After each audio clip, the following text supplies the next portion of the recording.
The wind had been relentless all day, whipping the streets of Duluth, Minnesota into a blur of white.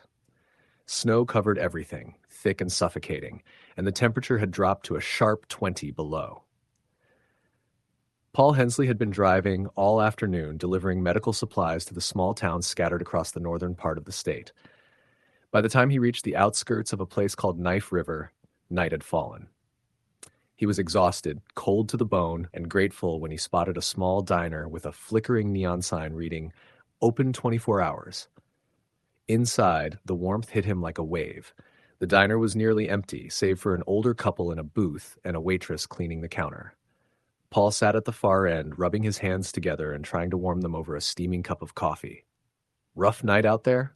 the waitress asked, smiling faintly. Her name tag read, "Marge." "You have no idea," Paul replied, shivering.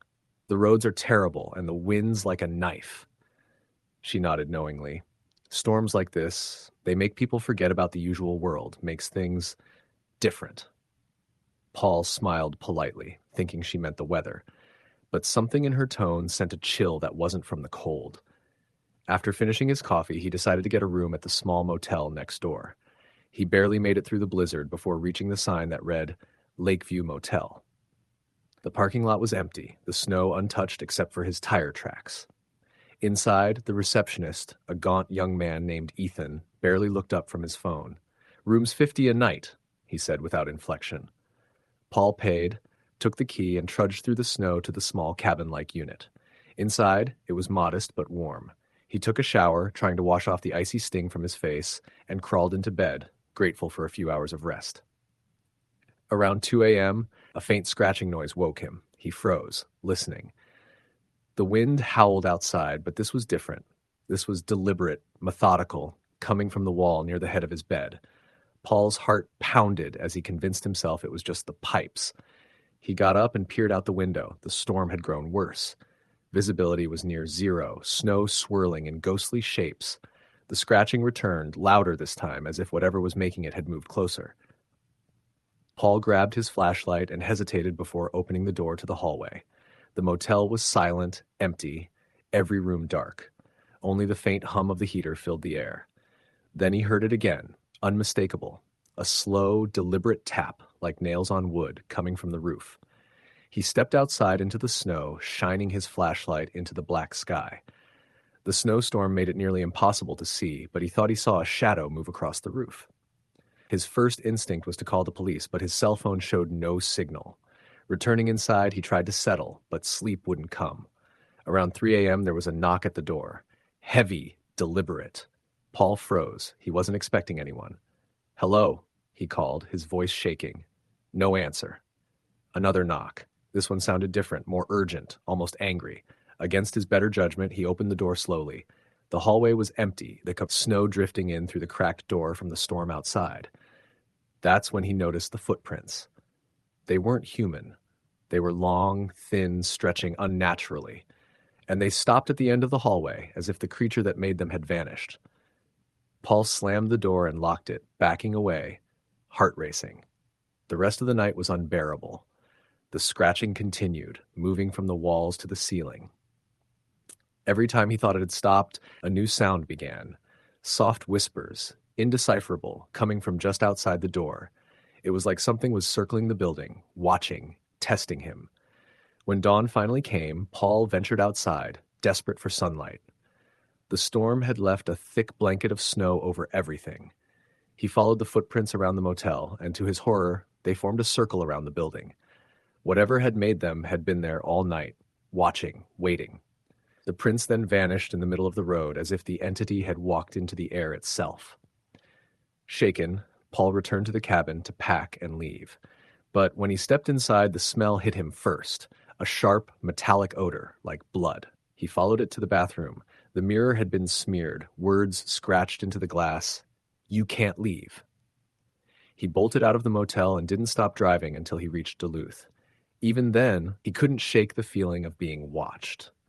That night, at his own apartment, he heard faint scratching on the window, soft tapping on the walls. It never stopped. Months later, he heard a report on the local news about a search for a missing couple near Knife River. Their car had been found abandoned, snowdrifts burying the tires. No footprints led away from it. Police called it an accident, but Paul knew better. Something had been waiting in the storm, something patient, something that had claimed them both. Every winter after, Paul noticed patterns in the snowstorms, sudden disappearances, strange sounds in the night, long, thin footprints vanishing into the drifts. He spoke to others who lived in the Northwoods and found they had seen it too. People disappearing in blizzards, shadows moving unnaturally, whispers carried on the wind. Most dismissed it as imagination, but Paul knew the truth. The storms were alive with something old, something that only came when the world was silent and buried in snow. One particularly harsh December, Paul returned to Knife River on a business trip. He stayed in the same motel, hoping to confront the memory. That night, the storm hit harder than ever. Around 2 a.m., he awoke to the sound of scratching, not on the walls this time, but inside the room, beneath the bed. Heart racing, he turned on the flashlight. The bed frame was empty. Then he saw them, long, thin fingers pressed against the inside of the window, tapping in rhythm with his heartbeat. He ran, screaming, but the door wouldn't open. The wind outside had risen, pushing the snow into a thick wall against the cabin. The fingers tapped, then disappeared. When he finally broke free and stumbled into the blizzard, there was no one, only the snow covering everything like a white grave. Paul never stayed in that area again. He moved farther south, to Minneapolis, thinking the warmer winters would be safer. But the nightmares followed. Every December, when the nights were long and the wind howled, he would hear the scratching, the tapping, the whispers. Sometimes he would wake to find long, thin footprints across his living room floor, ending abruptly at the walls. He tried to tell friends, family, police, anyone. No one believed him. They said stress, imagination, cabin fever. But Paul knew. He had seen the creature. He had felt it watch him, patient, relentless. Every winter it waited just beyond the storm in the deep snow where the world was silent, waiting for anyone foolish enough to be alone, to venture out in the night. Even now, years later, Paul keeps his blinds closed every December. The wind rattles them, carrying the faintest scratches, taps, whispers. He knows it remembers him. He knows it is patient, and he knows it will return. Story the end. The snow started falling in early November, earlier than anyone in Ashford had expected. The town was small, nestled in a valley in northern New Hampshire, surrounded by thick forests and hills that rose like jagged teeth against the sky. Winters there were always harsh, but this one carried a peculiar chill, the kind that seeped into your bones and made even the thickest coats feel thin. Ben Carter, a local construction worker, had stayed late at the site that evening and finishing the framing for a new cabin near the edge of town. By the time he left, the wind had picked up, howling through the empty streets like a living thing. He drove his old pickup cautiously, headlights slicing through the dense flakes, tires crunching over the first few inches of snow that already covered the road. As he passed the edge of the forest, he thought he saw movement, something darting between the trees. But when he blinked, it was gone. He shook his head. Probably a deer. By midnight, the storm had grown violent. Snow piled up in drifts, some reaching the height of mailbox posts. The wind carried a strange, almost whispering sound, as though the forest itself were murmuring warnings. Ben's neighbors, the Johnsons, were already huddled in their house a few streets over, watching the snow pound against the windows. The storm had knocked out the power in some areas, leaving homes in darkness save for the occasional flash of lightning and the soft glow of candles. Ben arrived home, shaking off the cold, and lit a fire. His wife, Emily, was already asleep upstairs, leaving him to sit alone in the living room, staring into the flames. Outside, the snow continued to fall relentlessly, piling against the doors and windows. The wind moaned through the eaves, and for the first time, Ben felt an unease he couldn't shake. It wasn't just the storm, it was the silence of the town, the way even the occasional barking of a dog or the distant sound of a car engine seemed to have been swallowed. Around 2 a.m., he heard it, a scraping sound, faint but distinct, coming from outside. At first, he thought it was the wind, branches rubbing against the side of the house, but the sound had a rhythm, deliberate and slow. It circled the house. Ben froze, listening. The snow outside was deep, but the sound didn't waver. It wasn't the wind. Someone or something was out there. He grabbed a flashlight and went to the window, peering into the white blur. The beam caught nothing but the endless snow and the dark shapes of trees. He stepped outside briefly, boots crunching in the snow, checking the perimeter of the house. There was no one, no footprints, nothing. The feeling of being watched lingered, and he hurried back inside, locking the doors and sliding a chair against the back door for good measure. The next morning, the town was buried. Streets were impassable, cars abandoned in drifts. Some neighbors ventured out, shovels in hand, but most stayed indoors, rationing food and fuel. Ben and Emily spent the day clearing their driveway and checking on nearby houses. It was then that they noticed the footprints, deep, long, and uneven, circling the Johnsons' house and disappearing into the woods beyond. "They aren't human," Ben whispered to Emily, tracing the marks with his boot. "No way." Emily didn't answer. She only hugged herself, staring at the snow as if expecting something to rise from it. That night, the storm returned, fiercer than before. The scraping sound resumed, this time louder, closer. It circled their house, stopped, then moved away, only to return minutes later. Ben tried to convince himself it was just some animal, a moose, a bear, anything. But the rhythm of it, the way it moved with purpose, told him otherwise. He stayed awake, clutching a fireplace poker, listening to the sound fade and return, until exhaustion finally forced him into a restless sleep. He woke in the middle of the night to silence. The house was unnaturally still. The fire had died down, leaving the room dim and cold. He rose and peered out the window. The snow had stopped, and the moonlight revealed a sight that made his stomach churn. Dozens of footprints, circling the house in perfect patterns, leading into the forest. Some prints were enormous, others smaller, all unnatural in shape, almost clawed. And at the edge of the tree line, he saw a figure, a tall, hunched silhouette, barely visible but distinctly humanoid in shape. Ben's heart hammered. He backed away from the window, but the figure didn't move. It only watched, and then, as if sensing his attention, it vanished into the trees. Over the next few days, the town of Ashford descended into chaos. More people reported strange sounds, shadowy figures at the edge of their property, and footprints that appeared overnight, always leading back to the woods. Pets went missing. Livestock disappeared. Some houses were found abandoned, doors locked from the inside, no signs of struggle, just silence. Ben and Emily stayed indoors, venturing out only to check supplies. They spoke to neighbors through windows, sharing stories of sightings and disappearances. Everyone agreed something was out there. Something that waited in the snow, patient, silent, and hungry. On the fifth night, the storm finally stopped, leaving a thick, suffocating blanket of snow. Ben decided to investigate. He ventured to the edge of the forest, boots sinking into drifts, flashlight cutting swaths through the whiteness. The footprints were everywhere, crisscrossing in strange, impossible patterns. They led him to a clearing he had never seen before. At its center was the remains of a cabin, torn apart as if by some enormous force. The walls were splintered, windows shattered, and the ground around it was churned with prints that didn't match anything he knew. And then he saw it, a figure crouched near the wreckage. It was taller than any man, its limbs unnaturally long, the skin dark and mottled like frostbite. Its face was obscured, but the sense of intelligence, of malice, radiated from it. Ben froze, unable to move, heart pounding in his ears. The figure rose slowly, towering above him, and let out a sound that was not human, a rasping, gurgling noise that made the air itself seem to vibrate. Ben ran. He didn't look back. The snow seemed to thicken around him, slowing him, trying to pull him back. He reached the road, stumbling into a neighbor's house for safety. When he looked back toward the forest, the figure was gone. The town held together for a few more days. But the panic had set in. People began leaving, braving the snow despite the danger. Some didn't make it out. Cars were found abandoned, engines still running, footprints leading into the forest and never returning. The local authorities investigated but found nothing. No footprints beyond the first edge of the woods, no signs of struggle, no explanation.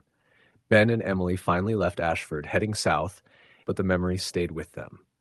Every winter, when the first snow fell, Ben would feel it. The watching, the dragging sound on frozen ground, the sense of something waiting just beyond the tree line. Emily refused to speak of it, but at night she would wake, shivering, as though someone was moving outside, circling the house, just beyond the reach of the lights. Years later, they would hear rumors of Ashford. Travelers spoke of a town buried under snow, abandoned, with strange patterns of footprints leading into the forests, never returning. Some claimed the figures in the trees still watched, waiting for anyone foolish enough to enter. Ben never went back. He never wanted to see it again. But sometimes when winter comes early, when the snow falls heavier than expected and the wind howls just so, Ben knows that whatever it was in Ashford didn't stay behind. It waits, patient, watching, always hungry, circling homes, learning. And he knows that one day, if it chooses, it will come for him again. Story the end. The snow began falling early that year, heavier than anyone could have anticipated. It started as a light dusting on the streets of Northwood, Maine, but by mid-afternoon, the town was nearly unrecognizable. Cars were buried under several inches of snow, and the wind howled through the empty streets like a restless animal. Most residents had taken to their homes, bracing for what the weather forecast had predicted as one of the worst storms in decades. But not everyone had the luxury of staying indoors. Jake Turner, a truck driver hauling supplies to a remote research cabin in the White Mountains, had been warned about the storm, but he had no choice. The cabin housed a small team of scientists working on winter ecology studies, and they were running dangerously low on fuel and food. Driving the winding, narrow back roads in blizzard conditions was treacherous, but Jake had been through storms before. This one, though, felt different. The radio crackled with intermittent static, barely carrying the warnings from the local authorities. "Travel is strongly discouraged," the voice warned. "Whiteout conditions are expected, with winds up to 60 miles per hour. Do not attempt back roads. Stay inside if you can." Jake adjusted the heater and gritted his teeth. He didn't have the option to stay inside. He gripped the wheel tighter as the snow began to accumulate on his windshield faster than the wipers could clear it. Hours passed, and visibility dropped to almost nothing. Jake's headlights barely illuminated the road ahead, and the snow swirled around him in violent, chaotic patterns. That's when he saw it, a figure standing by the edge of the tree line. At first, he thought it was a stranded hiker, waving frantically. He slowed the truck and leaned out the window, calling, "Hey, do you need help?" The figure didn't move. It didn't even seem to acknowledge him. As the truck drew closer, Jake realized it wasn't a person at all. Its body was hunched, almost skeletal, covered in tattered clothing that flapped violently in the wind. Its head tilted unnaturally, and a sound, a low, gurgling moan, escaped from it, carried faintly on the wind. Jake's stomach churned. He wanted to look away, but something rooted him to the spot. The figure began moving toward the road, and Jake instinctively swerved, trying to avoid it. The tires skidded on the ice, and for a terrifying moment, he thought he was going to go off the road into the dense forest. He regained control and pressed on, heart hammering. But the figure, or whatever it was, kept pace with the truck. He glanced in the rearview mirror and saw another shape emerging from the trees. Then, another. Panic set in. Jake's mind raced with every survival scenario he had ever imagined. He grabbed his CB radio. "Northwood Dispatch, this is Turner. I need assistance. There are people or things on the road." Only static answered him. The snowstorm had knocked out most communications in the area. Jake's breathing quickened, fogging the inside of the windshield. He couldn't see more than a few feet ahead. That's when the truck's engine sputtered. He glanced at the dashboard. Fuel was full, but something had gone wrong. The engine died, leaving him stranded in the middle of the road. The shapes moved closer. He could see them now, emerging fully into the dim glow of the headlights. They were tall, impossibly thin, their limbs too long, their movements jerky and unnatural. Their faces were pale, elongated, with hollow eyes and mouths that gaped wider than any human could manage. They didn't run. They glided across the snow, moving silently but with a presence that made the hairs on Jake's arms stand on end. He fumbled for the door handle, knowing it was too late to escape on foot. The shapes reached the truck, pressing against the metal as if testing it. Jake felt a vibration through the floor, a cold that wasn't the wind, but something else, something alive.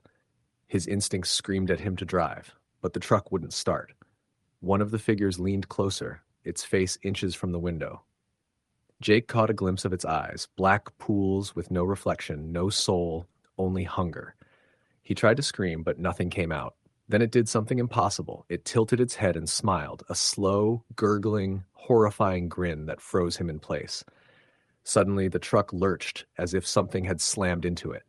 The other figures pressed from the rear and sides, and Jake felt the vehicle rocking violently. He realized with a sickening certainty that these things weren't human. They were something older, something that thrived in the cold, the isolation, the silence of winter forests. Hours, or maybe minutes, he couldn't tell, passed in a blur of terror. He must have blacked out, because the next thing he knew, daylight was breaking. The snowstorm had subsided, leaving the world eerily still.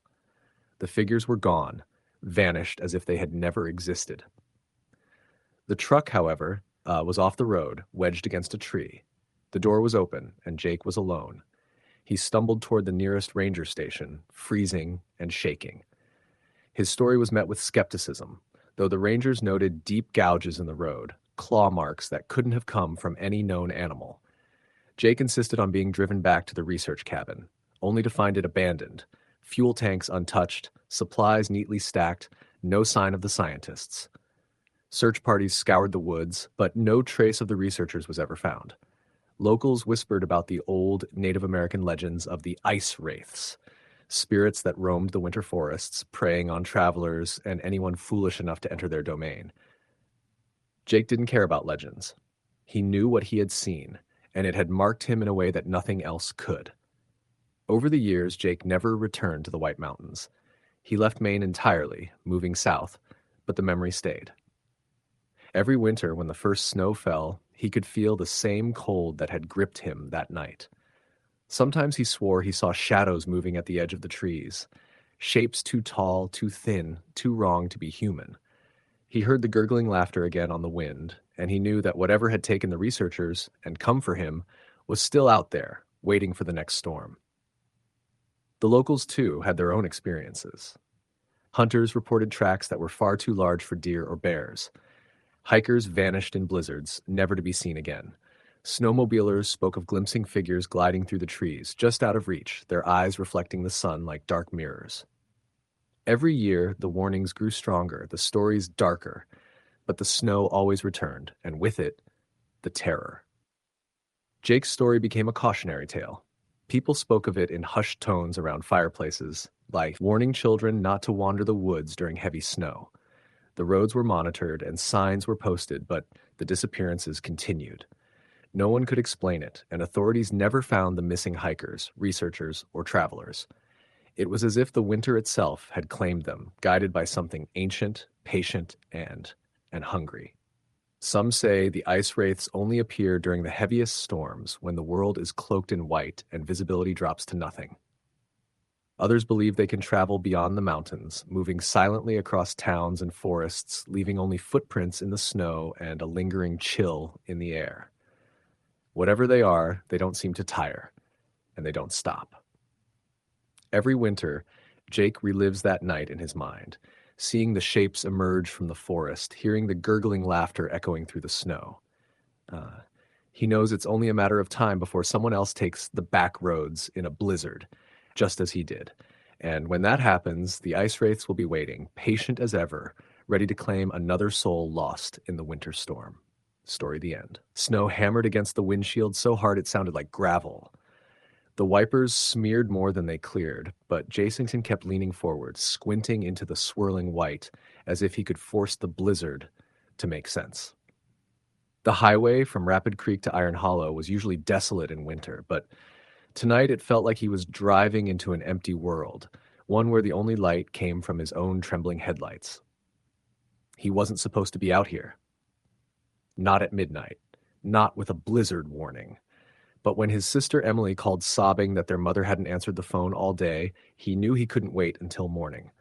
Their mother's cabin was tucked deep in the Black Hills of South Dakota, miles from town, with a long gravel road that barely counted as a road even on good days. "Just get here," Emily had said, voice cracking. "I think something's wrong." Jason had told her she was overreacting, that the phone lines probably froze again, that Mom always forgot to charge her cell, that there had to be a normal explanation. But the more he said it aloud, the less he believed himself. He reached the turnoff to the forest road, its wooden sign half buried in snow. He slowed, tires sliding as he crept onto the unplowed path. Trees loomed on either side, branches heavy with snow, bending low enough to scrape the roof of his SUV. The world outside the headlights was pure black. After another mile, the signal bars on his phone dropped to 0. He wasn't turning back. As he got deeper, the storm grew worse. The snow didn't fall straight. It spun, whipped in circles like something alive. Twice he thought he saw shapes crossing the road, but when he slammed the brakes, nothing was there except swirling drifts. By the time he reached the clearing where the cabin should be, his knuckles were white on the steering wheel. The cabin's outline appeared slowly like an emerging shadow. The windows were dark, no smoke from the chimney. The power was out, or worse. Jason parked crookedly, threw on his coat, and bolted through knee-deep snow. His boots sank with heavy thuds. The wind tore through him, slicing his cheeks raw. "Mom, it's Jason!" he shouted as he reached the porch. No answer. He tried the door. Locked. He kicked at it. Once, twice, and on the third crack the frame splintered and the door swung inward. A gust of warm, stale air hit him. The cabin was dark, but not freezing. The generator must have been running earlier today. "Mom?" he called again. He stepped inside. The floor creaked loudly under his weight. Everything looked normal at first. The little kitchen, the table with placemats still set, the woodpile by the stove. But then his eyes adjusted. A mug lay shattered on the ground. The chair beside it was knocked over. A long streak of something dark, if not exactly blood, then something too close for comfort, ran along the wooden floor toward the hallway. "Mom." His voice cracked. He flicked on his flashlight and followed the smear, heart pounding. The hallway walls felt closer than he remembered. He pushed open the bedroom door. Empty. The bathroom was empty too. He opened the last door, the small den with windows facing the woods. Something had broken the glass. Snow covered the rug in a powdery layer. Shard by shard, the broken window glittered like ice teeth in the beam of his flashlight. The streak of dark fluid ended right at the shattered frame. Footprints, bare footprints, led from the window out into the storm. Jason's breath fogged the air. He stepped closer. The footprints weren't right. They were too long, too thin, and the toes, if they even were toes, were pointed unnaturally like claws. He staggered back, shaking his head. No, she didn't. She couldn't. A thump echoed from the kitchen. Jason spun. "Mom?" he called weakly, hoping desperately he'd somehow missed her. No answer. His fingers tightened around the flashlight as he moved back toward the main room. The beam wavered with each trembling step. The kitchen looked the same as before. Then the thump sounded again, above him. The attic. Jason swallowed hard. The attic hatch hung from the ceiling with a flimsy wooden ladder. He'd always hated that attic as a kid. Too dark, too many strange drafts, another thump. He didn't want to go up there, but Mom might be up there. Hurt. Hiding. Something. He grabbed the ladder. It groaned under his weight as he climbed. The attic air was freezing and thick. His breath rose in clouds around his face. "Mom," he whispered. Silence. He swept the flashlight around. Boxes. Old furniture. Dust. Then something moved. Jason whipped the beam to the far corner. A shape hunched behind a stack of boxes. "Mom?" His voice cracked. The shape shifted. Standing. Slowly. Too tall. Much too tall. The beam trembled across pale skin stretched over a long, emaciated frame. Its limbs looked human only in the loosest sense. Its head almost touched the rafters. Its eyes reflected the flashlight like an animal's. Jason gasped, stumbling backward. Before he could scream, the thing lunged. He tumbled down the ladder, crashing onto the floor as the trapdoor above slammed shut with a violent crack, on its own. He scrambled up, breath-ragged. The cabin shook as something slammed against the trapdoor from above. Dust rained down. He ran. He didn't think, didn't look around. He threw himself outside into the raging snow and sprinted toward the SUV. 5 steps out, he heard the trapdoor explode open behind him. He didn't look back. The wind howled like something screaming. He slipped on ice, caught himself, kept running. The lights of the SUV glowed faintly through the storm. Then the screaming got closer. Jason turned the corner of the porch and saw the thing standing between him and the SUV, tall. Wrong. Its limbs bent the wrong way, its head cocked sideways with a crack, its eyes locked onto him. Jason bolted into the trees instead. Branches whipped his face. Snow swallowed him up to the waist. The flashlight beam jittered wildly, catching glimpses of white trunks, black shadows, and the twisting storm. Behind him, he heard it moving, not running, dragging. Something long and heavy scraped through the snow, keeping pace with him even as he ran full speed, lungs burning. He tripped over a fallen branch and crashed into a drift so deep it nearly swallowed him. He clawed his way up, gasping, coughing snow from his mouth. The forest ahead opened into a small clearing, the frozen creek. He stumbled onto the ice, boots skidding. The storm howled around him, the snow so thick he could barely see more than a few feet. Then all sounds stopped. Everything. Wind, snow, his own breath. The world went still in a way that felt impossible. He stood on the ice, chest heaving, heart pounding in his ears. Crack. The sound came from beneath him. A thin fissure stretched across the ice, crawling outward like a spider web. Crack. Another. Jason froze, afraid to move, afraid not to. Then he saw it. A dark shape beneath the ice, drifting slowly upward like a rising shadow. A face. His mother's. Her frozen, wide-eyed face floated just inches below his boots, her hands pressed against the ice as if she were clawing to get out. Jason screamed. The ice shattered. He plunged into the freezing water, the shock ripping the air from his lungs. He thrashed blindly, kicking, clawing, screaming into the dark water, filling his mouth. Something icy brushed his leg, hand or creature or current, he couldn't tell. He fought upward, lungs burning, vision going dark. His hand finally found the edge of ice. He pulled himself up, slipping twice before he managed to roll onto the unbroken surface. He gasped, coughing water, blinking desperately. The storm roared back to life around him. And on the far side of the creek stood the creature, tall and black against the snow, staring at him. It didn't move. It didn't need to. Its voice, if it was a voice, slithered into his ears, into his skull, cold and deep like the creek water. Leave. He scrambled backward on the ice, slipping, scrambling to his feet. He didn't look back again. He ran through the woods until he reached the road, ran until his legs buckled, and he collapsed face first into a snowbank. Headlights appeared moments later.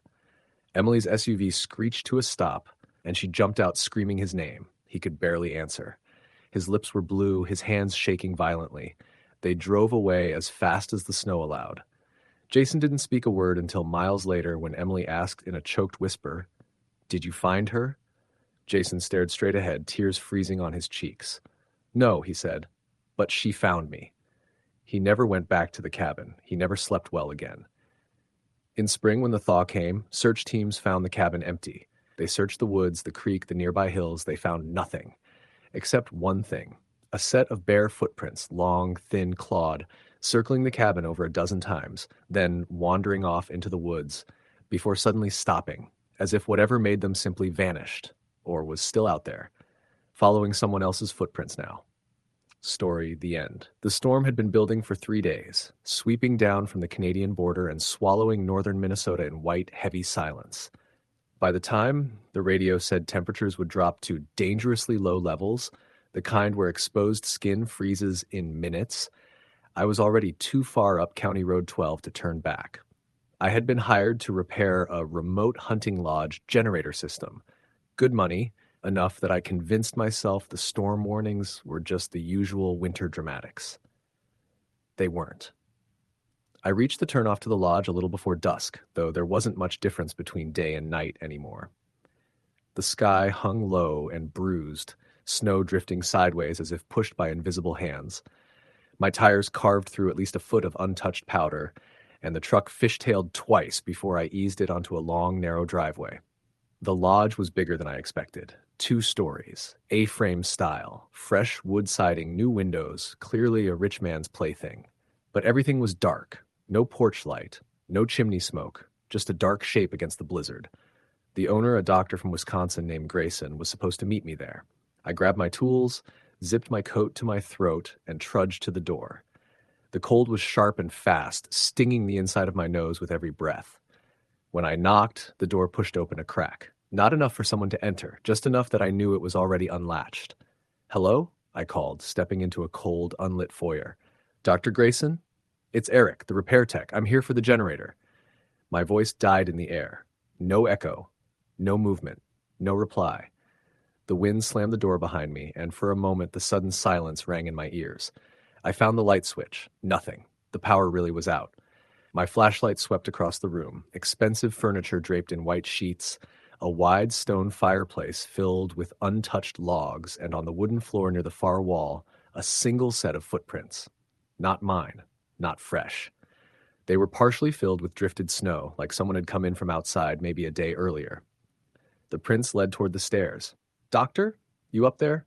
Still nothing. I followed the tracks, my boots crunching on the thin layer of snow that had blown through the cracked door before I got there. The footprints were spaced close together, uneven. Someone unsteady, maybe injured. They stopped at the base of the stairs. I raised my flashlight, heart climbing toward my throat.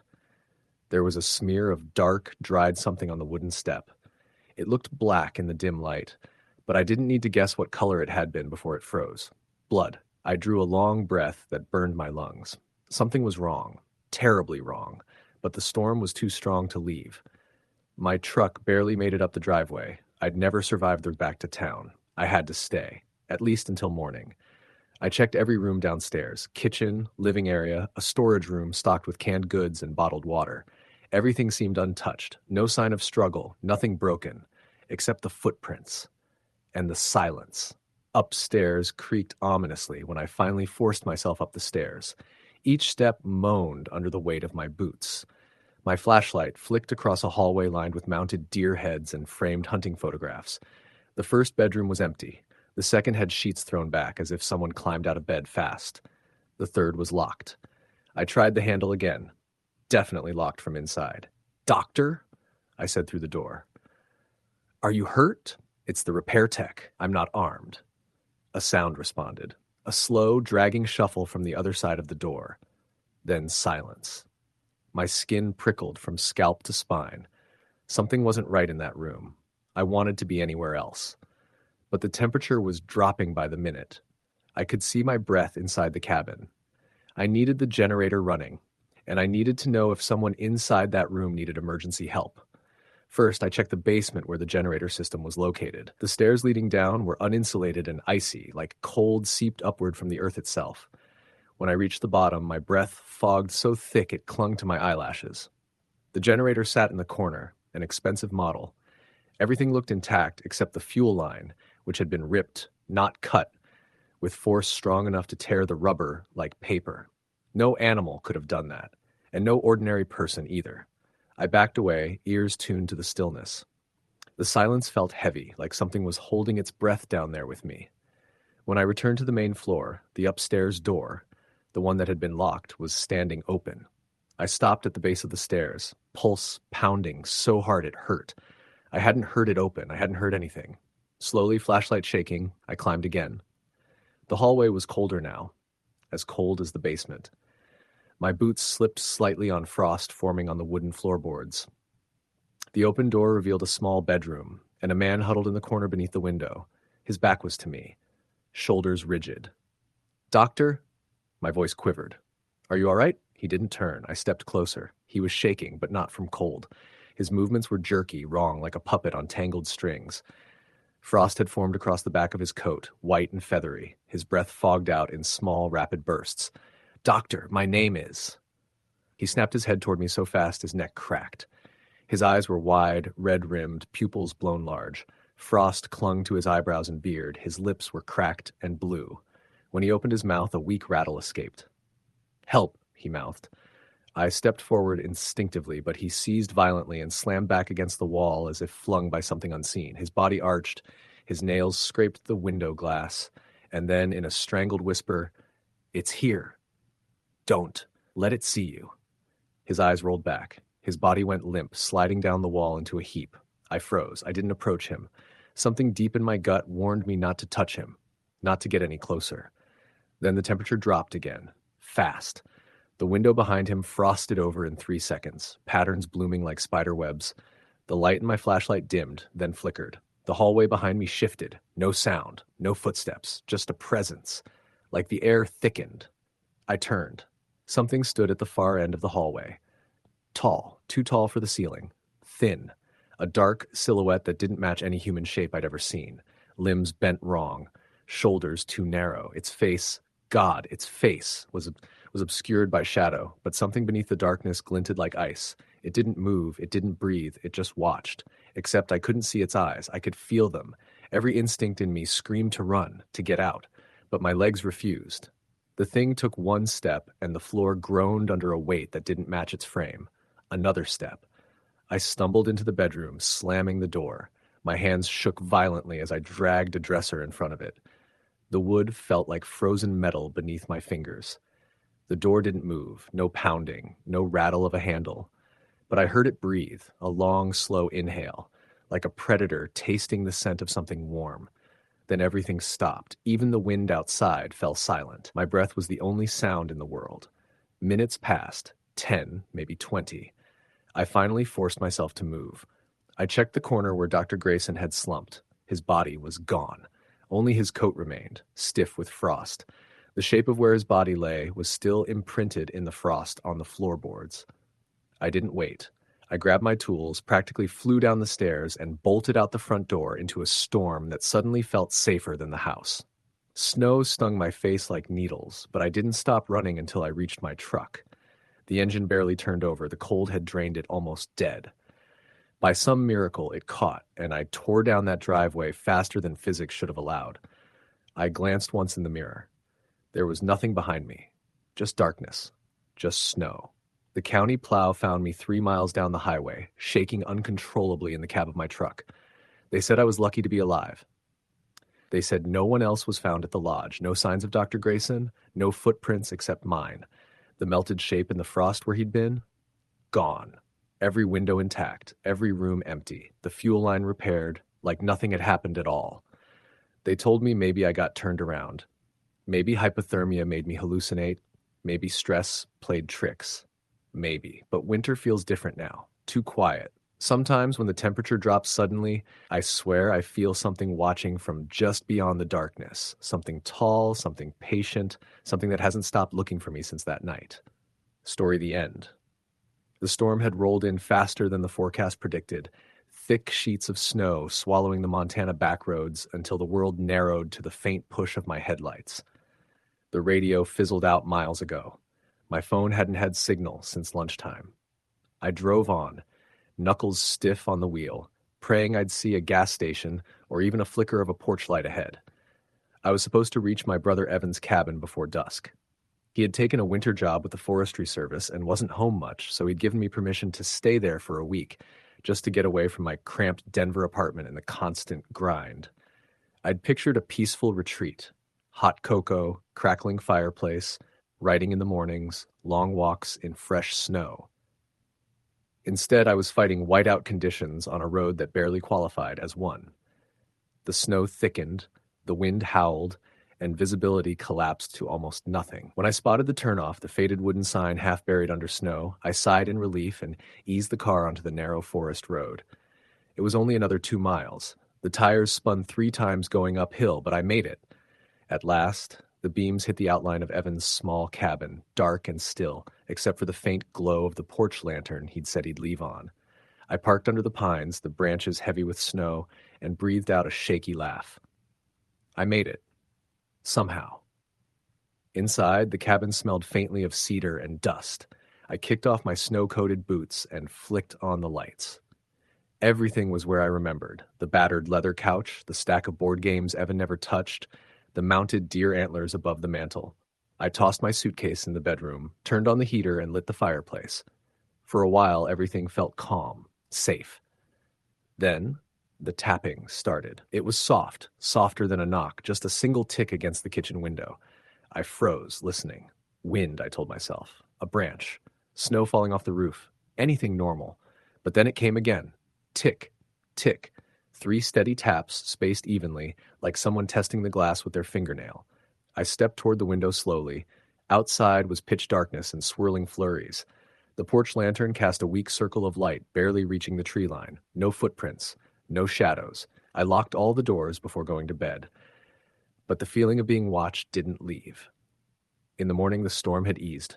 I put on boots and a thick jacket and stepped onto the porch to shovel the steps. The cold sliced through the air, sharp enough to sting my nose and throat.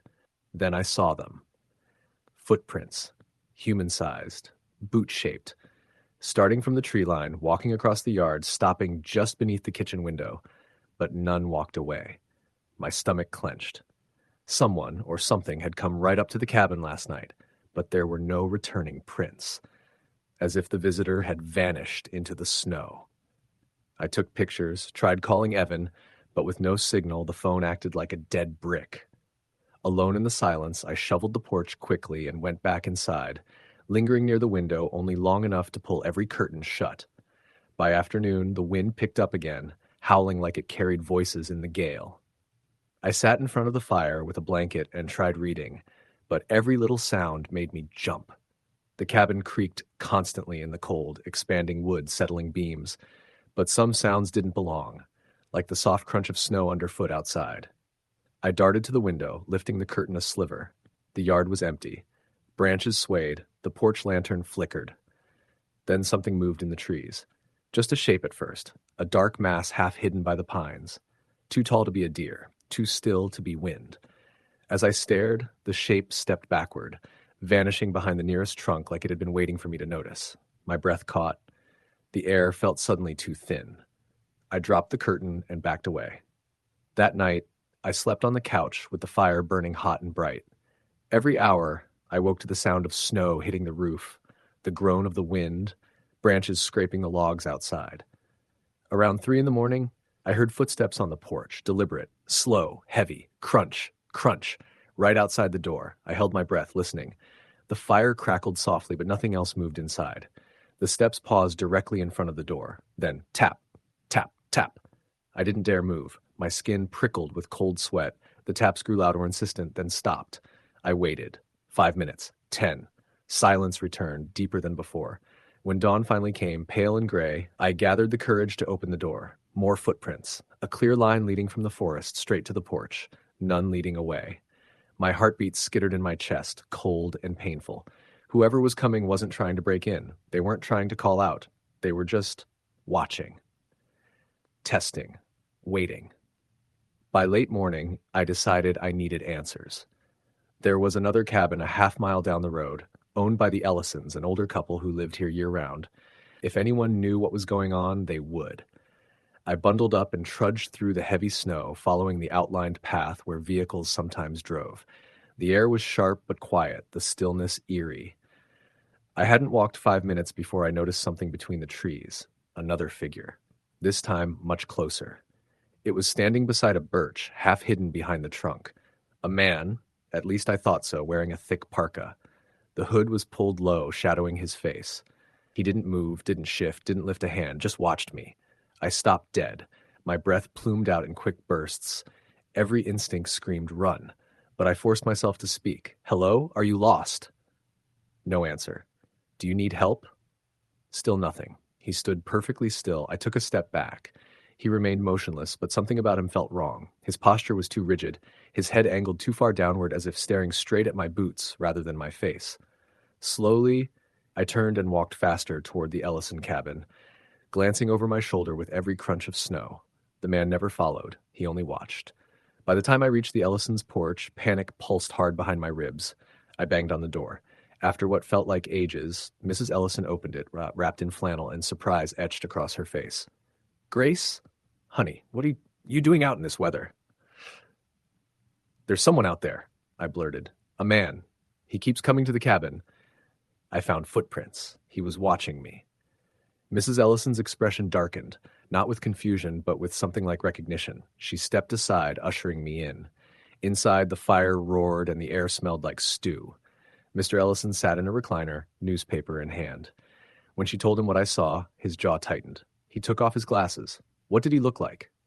Hooded coat, tall, didn't speak, didn't move much. The Ellisons shared a look. Mrs. Ellison sat next to me. Grace, you need to stay here tonight. Who is he? I whispered.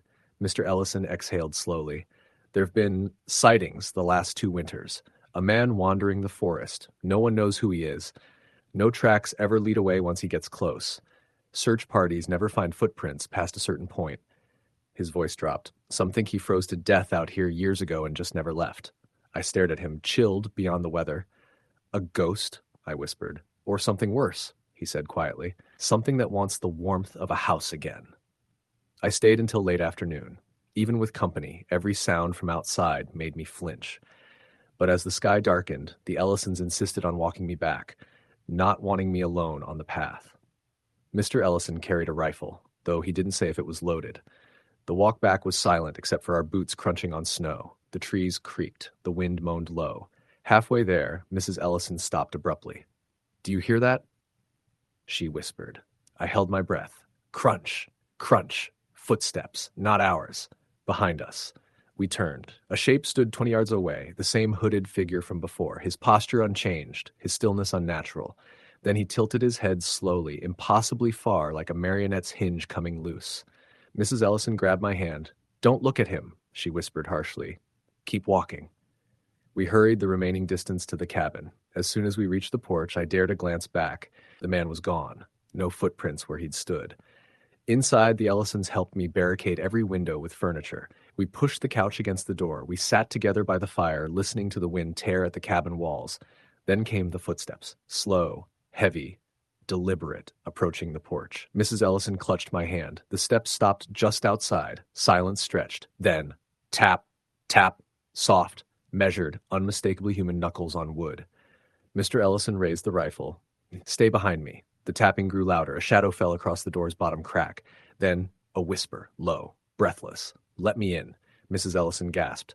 I covered my mouth. The whisper came again, raspy and wrong. So cold. The doorknob twisted once, twice, then slowly began to turn. Mr. Ellison fired a shot into the air. The boom shook the walls. The knob snapped back instantly. Silence followed, deep and absolute. We waited. 5 minutes.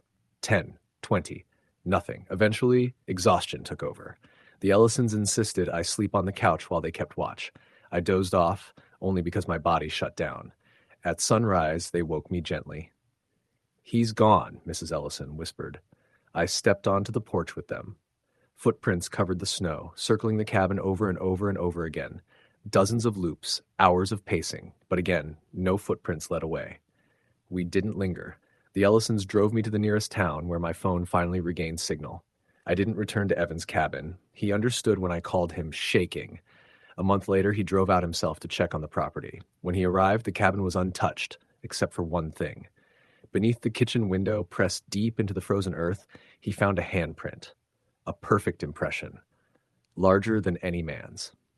Facing inward toward the glass. I've tried convincing myself it was a normal stalker or some deranged mountain squatter, someone human, but every winter, when the first snow falls and the world turns white and quiet, I dream of footsteps circling a cabin, of taps on glass, of a whisper behind the door saying, "Let me in."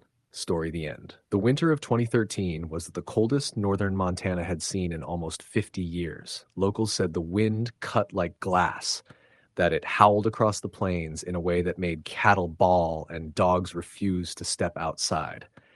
I didn't believe most of the stories until the week my cousin lost his mind out in the snow, though the doctors called it hypothermic delirium, and the sheriff never filed a report. But what I saw out there still wakes me up some nights.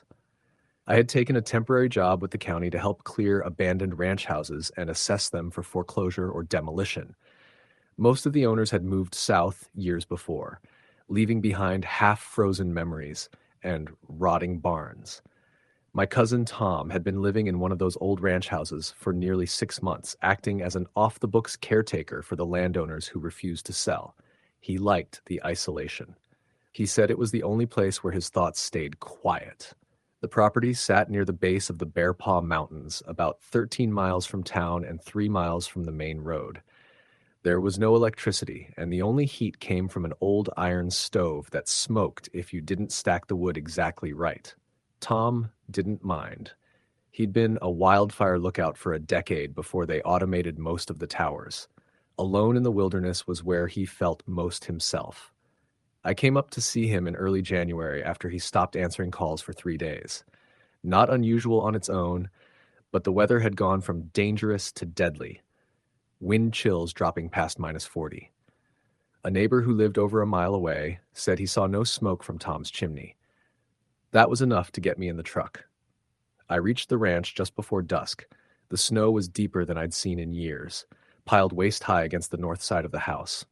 The windows were frosted from the inside, thick enough that I had to wipe a hole with my glove to see through. The truck door hinge screamed when I forced it open. The first thing I noticed was the quiet. The wind was blowing. I could see it tearing loose powder across the yard, but I couldn't hear it, not even a whisper, like the cold, swallowed sound. I called out for him before stepping onto the porch. No answer. The front door wasn't locked. It opened too easily. Inside, the temperature felt only a few degrees warmer than the air outside. The stove was cold, full of unstirred ash. The lantern on the table had run out of fuel. A half-eaten bowl of chili sat frozen solid next to it. "Tom?" I shouted again. A faint thump echoed from somewhere deeper in the house. I moved cautiously down the hallway, my boots crunching frost on the floorboards. Another thump sounded, soft, irregular, like someone tapping their fingers on a wall. I found him sitting on the floor in his bedroom, his back against the wall, knees pulled to his chest. He wasn't wearing a coat, just jeans and a thermal shirt, stiff with cold. His lips were cracked and white. Frost had formed in his eyebrows and beard. "Jesus, Tom," I said, kneeling beside him. "You're freezing." He didn't look at me. He stared at the far wall, rocking slightly. "They're out there," he whispered. "Don't let them in." My first thought was that he'd had a mental break. He'd battled depression before, and isolation could have tipped him over the edge. But then I followed his gaze. The window across the room had frost covering the glass, except for 4 long streaks running vertically, as if fingertips had dragged slowly down from the top. The streaks hadn't melted like they would if a living person touched the window. They were carved into the frost, deep and precise. "You didn't do that?" I asked, even though I already knew the answer. Tom clamped his hands over his ears. "They whisper through the glass. Don't listen. If you listen, they know your name." I didn't know what to say. I just pulled him up, wrapped the blanket from his bed around his shoulders, and practically carried him to the kitchen. He didn't resist, but he kept looking out the windows like something was walking past them. I got the stove lit again and forced him to drink water. Like his hands shook violently, but not from cold. This was something else. Fear so deep it looked physical. "What happened?" I finally asked. His breath shuddered. 3 nights ago," he said softly. "The generator died around midnight. I went outside to fix it. Snow was light, moon was bright, I could see almost to the fence line." He swallowed hard. "There were shapes in the snow, far off, tall, not moving, just watching." "People?" I asked. He shook his head too fast, like a twitch. "Wrong shapes, too thin, too long, like they didn't fit right." He gripped my arm. "They don't walk in the snow, they glide, like they're on the wind." I didn't believe him, not really, but the way he described it made my skin crawl. "When did you come back inside?" I asked. "When one of them whispered my name." The wind chose that exact moment to slam against the side of the house. I jumped even though the sound was normal again. Loud, brutal, rattling the walls. Tom whimpered and curled into himself. That was when I decided we were leaving. Whatever was happening here, real or imagined, he needed help. I bundled him in every coat, scarf, and glove I could find. His truck wouldn't start, so he got into mine, moving slowly like an old man. Before I climbed behind the wheel, I looked back at the ranch house. There were fresh marks on the bedroom window. 4 long streaks, new ones, running from top to bottom. The frost was still falling away in tiny flakes. Something had traced them only minutes before. I got into the truck and locked the doors. We drove down the unplowed path toward the main road. It was hard going. Snowdrifts pushed us sideways, and the headlights reflected off the blowing flakes so intensely that I could only see a few feet ahead.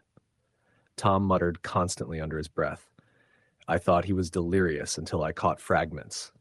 "You can't answer them. They don't breathe right. They want you to follow." I turned the heater up all the way. Just before we reached the road, Tom sucked in a breath so sharply I thought he was choking. I looked ahead and slammed on the brakes so hard we skidded sideways. A tall figure stood in the headlights. The shape was almost human, but too stretched, too thin, like bones wrapped in bleached leather. Its head tilted to the side in a jerky, unnatural motion. Its arms hung past its knees. Its skin, or whatever covered it, shone faintly in the cold like frost on tree bark. The thing didn't move as the truck slid to a stop 10 feet away. The engine stalled. My breath fogged the windshield, but the thing didn't make any. No frost came from its mouth. No steam. Nothing. Tom whimpered beside me, covering his eyes. The figure raised one long arm, not toward us, toward the tree line, like pointing. I followed its gesture before I could stop myself. That was when I saw the others. At least 7 of them, slipping silently between the trees, their limbs bending in ways that made my stomach twist. Some were crouched low, others were tall and still, all of them watching. The figure in front of the truck lowered its arm and took one slow step forward.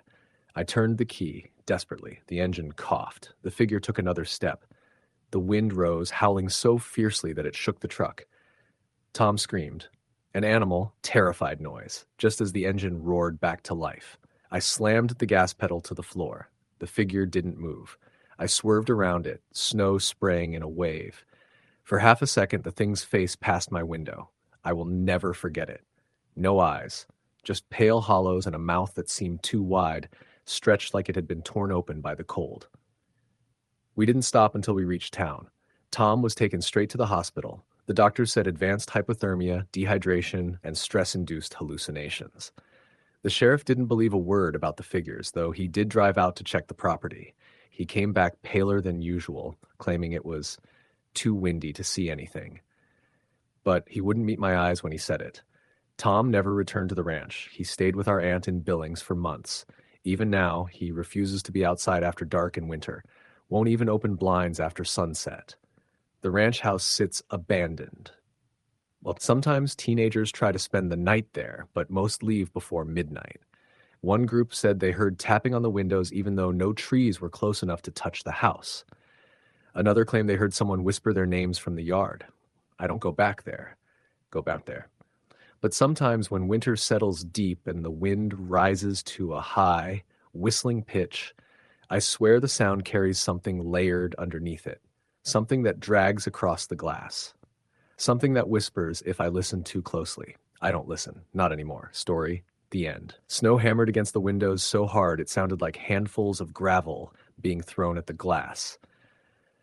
The storm had come in faster than any forecast predicted, swallowing the sky before dusk and turning the Colorado backcountry into a white, howling maze. I'd grown up with winters like this, but something about that night felt wrong from the moment the first gust rattled the stovepipe. I was staying at my uncle's old cabin near Cottonwood Lake, the same one he used for elk season every year before his heart finally gave out. I went there to clear my head after a rough few months, thinking time alone might help. The roads were supposed to stay open for another day before the real snowfall hit. That was the plan, anyway. By the time darkness settled, my truck was already half buried in the drive. I kept telling myself I was lucky the cabin still had propane and wood stacked outside. I'd planned to leave the next morning, but when I checked my phone, the signal had dropped to nothing. No bars, not even the faint ghost of a connection that usually flickered in and out. The storm wasn't just weather anymore. It was a curtain drawn tight over the entire valley. Around 8, the lights flickered. Just once. Long enough to make the hair on the back of my neck rise. I added more wood to the stove and tried to settle in with one of the dusty Western paperbacks my uncle used to collect. The wind shrieked through the pines. Snow slammed against the cabin in heavy sheets. Twice I thought I heard something crack in the woods, but I blamed the storm. Trees snapped under weight all the time, but then there was another noise around 9. A knocking. At first, so soft I thought I imagined it. I muted the stove fan. The knocking came again. 3 slow, deliberate taps. Knuckles. On wood. I stared at the front door. Nobody should have been out here. Not in this. The sheriff's department would have already shut down the county road. No hiker or hunter would have stayed out this late. And yet the knocking came a third time. I grabbed my uncle's old Winchester from the rack, not to shoot, but because it made me feel less exposed, and approached the door. My gloves were still damp from stacking wood earlier, and the cold metal of the rifle bit into my palm. "Who is it?" I shouted. No answer. "Do you need help?" Nothing but the storm. I stepped closer to the peephole. For a moment, the outside world was just a blur of white moving sideways. Then something dark shifted at the bottom edge of the frame. A figure, barely visible, as still as the trunk of a tree. I unlocked the deadbolt, but left the chain on, opening the door just an inch. A gust of snow blew in, stinging my face. "Hello?" The storm swallowed the word before it traveled more than a foot. The figure stood 10 yards away. A man, or at least man-shaped, wearing what looked like a parka, so covered in frost it resembled a white shell. His head was down, one arm hung stiffly at his side, the other looked bent or twisted like he was cradling something. "You lost?" I shouted. Slowly, too slowly, he raised his head. His face was wrong, pale, swollen, the skin stretched tight like wax finding its shape. Frost clung to his eyebrows and lashes, but his eyes burned through it. Wide, unblinking. He didn't answer. I pushed the door shut again, leaning against it while my pulse shook in my throat. I waited for another knock. It didn't come. For a moment, I wondered whether I'd hallucinated the whole thing. Storm panic, isolation, a mind trying to give shape to shadows. But deep down, I knew what I saw. The man was real. I checked every window, pulling curtains tight. Snow kept piling up, rising past the bottom edge of the sill. Wind whipped patterns against the glass like frantic hands. I sat by the stove, shotgun across my lap, and listened. Nothing. Then, just before midnight, I heard footsteps, not on the porch, on the roof. Slow, heavy steps, each one sending a tremor through the beams. Snow slid down from the eaves. Something large moved deliberately, crossing over the bedroom, then the bathroom, then the living room where I sat frozen. I aimed the shotgun upward, even though it wouldn't do a damn thing against whatever was up there, unless it came through the wood. The footsteps stopped directly above me. Then a dragging sound, like something long and sharp being pulled across the roof board. Scree! I clenched my jaw. The noise stopped. For a long 5 seconds, there was nothing. Then the creature, or man, or whatever it was, jumped off the roof. The impact shook the entire cabin. Snow cascaded past the windows. Something moved outside, brushing against the siding, circling. I held my breath, listening. Disjointed whispers drifted through the walls, impossible to make out. Not quite English. Not quite any language I recognized, just a mix of breath, growl, and shape. I shut off the lantern and crouched behind the stove where I could see both windows. A hand suddenly slapped against the glass behind me. I spun, raising the shotgun. A pale palm was pressed flat against the window. Fingers splayed, skin bluish, cracked. A smear of blood trailed down the pane as the hand slid slowly out of sight. I backed away, terrified the glass might break. For what felt like an hour, the creature circled the cabin. I heard crunching footsteps, dragging limbs, soft clicking sounds, and once something that sounded like teeth scraping against wood. But it never tried the door again. Eventually, the noises stopped completely. The silence became even worse. I didn't sleep, not even for a second. Every sound the cabin made, every settling board, every crack of the stove, every whistle of the wind, made my muscles seize. At some point past dawn, the storm eased. The snow went from sideways sheets to soft drifting flakes. Light filtered through the curtains. I waited another 30 minutes before I dared look outside. The first thing I noticed were the prints. Huge impressions, twice the stride of a normal man, circling the cabin in a perfect wide loop. Some prints ended abruptly near the porch, like whoever made them had jumped or climbed straight upward. Then I saw the tracks on the roof. But what stopped me cold was the trail leading away from the cabin into the trees. 2 lines in the snow, as if something had walked on its heels, dragging its toes behind it. I packed my gear fast. I didn't care if the truck was buried or the road unplowed. I needed to get out. It took an hour to dig enough to back out of the drive. The engine struggled, whining and coughing, but it turned over. I reversed down the lane and didn't look back. When I reached town, I went straight to the sheriff's office. I told him everything, the knocking, the figure, the footsteps, the hand at the window. They sent a deputy to investigate. He came back 2 hours later saying he saw tracks all right, but claimed they looked like snowshoe prints distorted by drifting. He said the handprint on the window was likely my own. He said the dragging marks were where a fallen branch had been pulled by the wind. No one believed me. They wrote it down as storm stress and told me to get some rest. But they didn't see the shape standing in the trees when I left the valley that afternoon. I caught a glimpse in the rearview mirror as I rounded the bend, a tall, pale figure watching my truck climb the mountain road. Snow clung to its limbs, its head tilted at an unnatural angle. It didn't follow this time. But a week later, when I unpacked my duffel at home, I found a streak of frozen mud along the zipper, the same color as the prints outside the cabin. Sometimes I still hear knocking on winter nights, soft, slow, deliberate. I never answer. Story the end. Heavy snow had already shut down most of the county roads by the time I left Ironwood that December evening. It was the winter the meteorologists still talk about: record-breaking storms, whiteouts lasting days, temperatures so cold that the inside of car doors froze shut. I wasn't planning to travel anywhere in weather like that, but my sister Marlene had called me from her place outside Watersmeet, frantic about something in the woods behind her house. She didn't explain much, just kept saying she didn't want to be alone. She wasn't the type to panic easily. She'd worked as a nurse for 20 years. She'd lived alone for 5. She hunted, fixed her own generator, even plowed her own driveway most winters. If she said she needed someone, I didn't question it. The drive should have been 90 minutes. It took almost 3 hours. Snow hammered the windshield like handfuls of gravel, and every few miles I'd hit patches of drifts thick enough to make the truck fishtail. Trees bent under the weight of snow, branches crashing down somewhere out in the blackness. The sky was so heavy it pressed against the headlights, making them feel dimmer than usual. I turned down Marlene's road just after 11.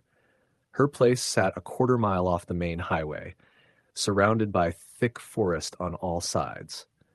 Normally, you could see the outline of the house through the trees as soon as you made the turn, but that night everything was swallowed in swirling white. I cut the engine and listened before getting out. The woods were alive with the sound of wind ripping across branches and snow hissing against the hood. But underneath it, faint and eerie, I thought I heard something else, a low, rhythmic thudding. It reminded me of someone knocking on a hollow door. I pushed the thought away. Probably a branch banging in the wind. Her front door opened before I made it halfway up the porch steps. She stood there wrapped in a thick flannel robe, her face pale and drawn. "You made it," she breathed, pulling me inside. "Thank God." The house was cold, too cold, the kind of cold that seeped through your clothes instantly. The wood stove sat dark, unlit, though there was a full stack of split logs beside it. "Why is it freezing in here?" I asked. "I didn't want to make any noise," she said. "What? Why?" She gestured toward the back windows, the ones overlooking the tree line. "It's been out there since sunset." "What has?" She didn't answer at first, just walked to the window and motioned for me to follow. I stepped beside her and looked out. At first, I saw nothing but swirling snow and black trees bending in the wind. Then I noticed the indentations, footprints, dozens of them, bare human footprints. They circled the house in uneven loops, trailing in from the woods and stopping within feet of the window. I leaned closer, forehead nearly against the cold glass. "How long have those been there?" I asked quietly. "They started showing up just after dark." "Barefoot? Out here?" She nodded, breathing shakily. At first I thought it was just some hunter who got turned around. I almost went outside to look for them, but then I heard it. "Heard what?" She swallowed. "Breathing, right outside the window." I stared at her, waiting for her to explain, but she just wrapped her arms around herself and shivered. "It wasn't like a person," she finally whispered. "It was slow, too slow, and deep, like someone dragging air through iced lungs." I felt the cold settle deeper in my chest. "And the footprints?" I asked. She shook her head. "They weren't there before. I would have seen them. They just appeared." She guided me to the second window, the one facing the east side of the property. Fresh prints clustered beneath it, some so close their edges nearly touched the foundation. All barefoot, all fully formed, all leading toward the house, none leading away. "Did you call anyone?" I asked. She pressed her lips together. "Tried. Phone lines are down and my cell battery died hours ago." I checked my own phone. No bars. Maybe any other night I would have tried to rationalize it. But the fear etched into my sister's face told me she wasn't imagining things. Something had been pacing her house for hours. "Okay," I said. "We'll light the stove, stay put, and get through the night. Tomorrow we'll hike out if we need to." She nodded but didn't look reassured. I grabbed wood, opened the stove door, and began arranging logs. That's when it happened. 3 sharp knocks against the back wall. Knock, knock, knock. Marlene gasped and grabbed my arm. I froze. The knocks came again, louder this time, right beside the back window. Knock, knock, knock. "Stay back," I whispered, stepping slowly toward the window. My breath fogged the cold air. The knocking stopped before I reached the glass. The snow outside was still shifting, whipping past in white stripes. At first, I saw nothing but darkness between the trees. Then, movement. a tall, narrow silhouette. It stood just beyond the edge of the yard, motionless, facing the house. I couldn't make out details, too dark, too much snow, but I could tell it had no coat, no hat, no shoes, just a long, pale shape against the trees. "Marlene," I said quietly, "go to the hallway. Now." She backed away. I kept staring out the window, not blinking. The figure didn't move, didn't flinch, didn't react to the light inside.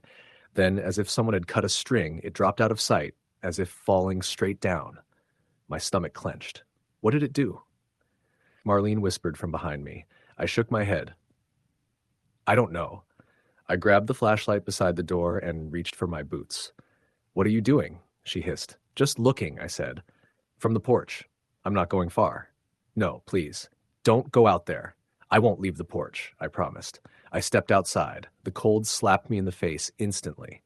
Wind roared around the corner of the house. The beam of the flashlight cut through the snow by illuminating the yard in a shaky, pale cone. The footprints leading from the tree line were new, fresh. They hadn't been there when I arrived. They wandered in an odd, weaving pattern before stopping at the back wall. The snow beneath the last prints was still falling in tiny crystals, meaning they were only minutes old. But there were no prints leading away. Not a single one. I swept the flashlight across the yard. Nothing. No movement. The footprints ended less than 2 feet from where I stood. "Do you see anything?" Marlene called from the doorway. "Nothing," I lied. In truth, I saw something small, something that made my stomach twist. The prints were deep, deep enough that whoever made them had weight. But the toes were wrong, too long, too thin, pressed into the snow with strange precision.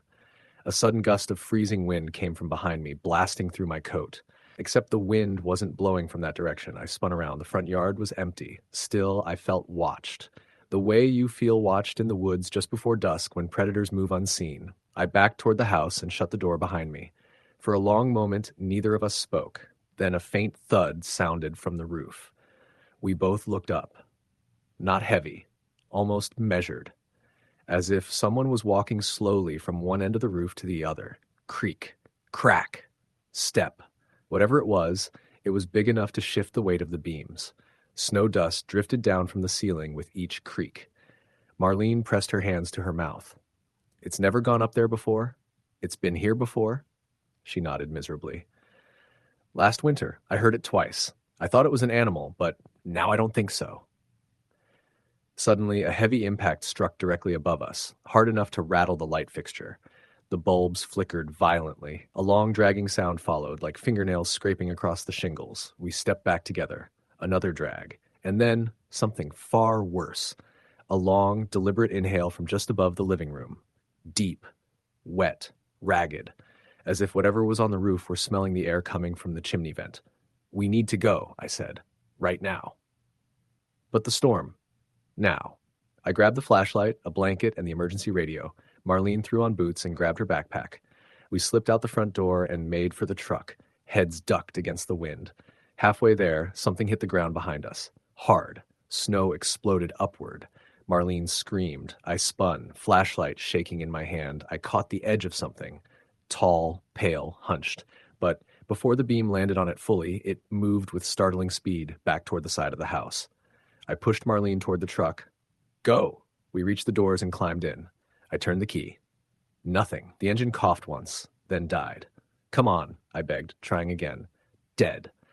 Something slapped the side of the truck, an open-handed strike that left a long streak in the frost. We both froze. Another hit, this time on the roof. Then the breathing started again. Slow, heavy, wet. The roof dented downward slightly, metal groaning under the weight. I didn't think. I acted. I threw the door open and grabbed Marlene's arm. "To the woods," I yelled. "It's too heavy to move fast in deep snow."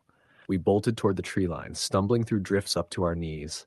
Behind us, the truck rocked once, twice, as something shifted its weight across the roof.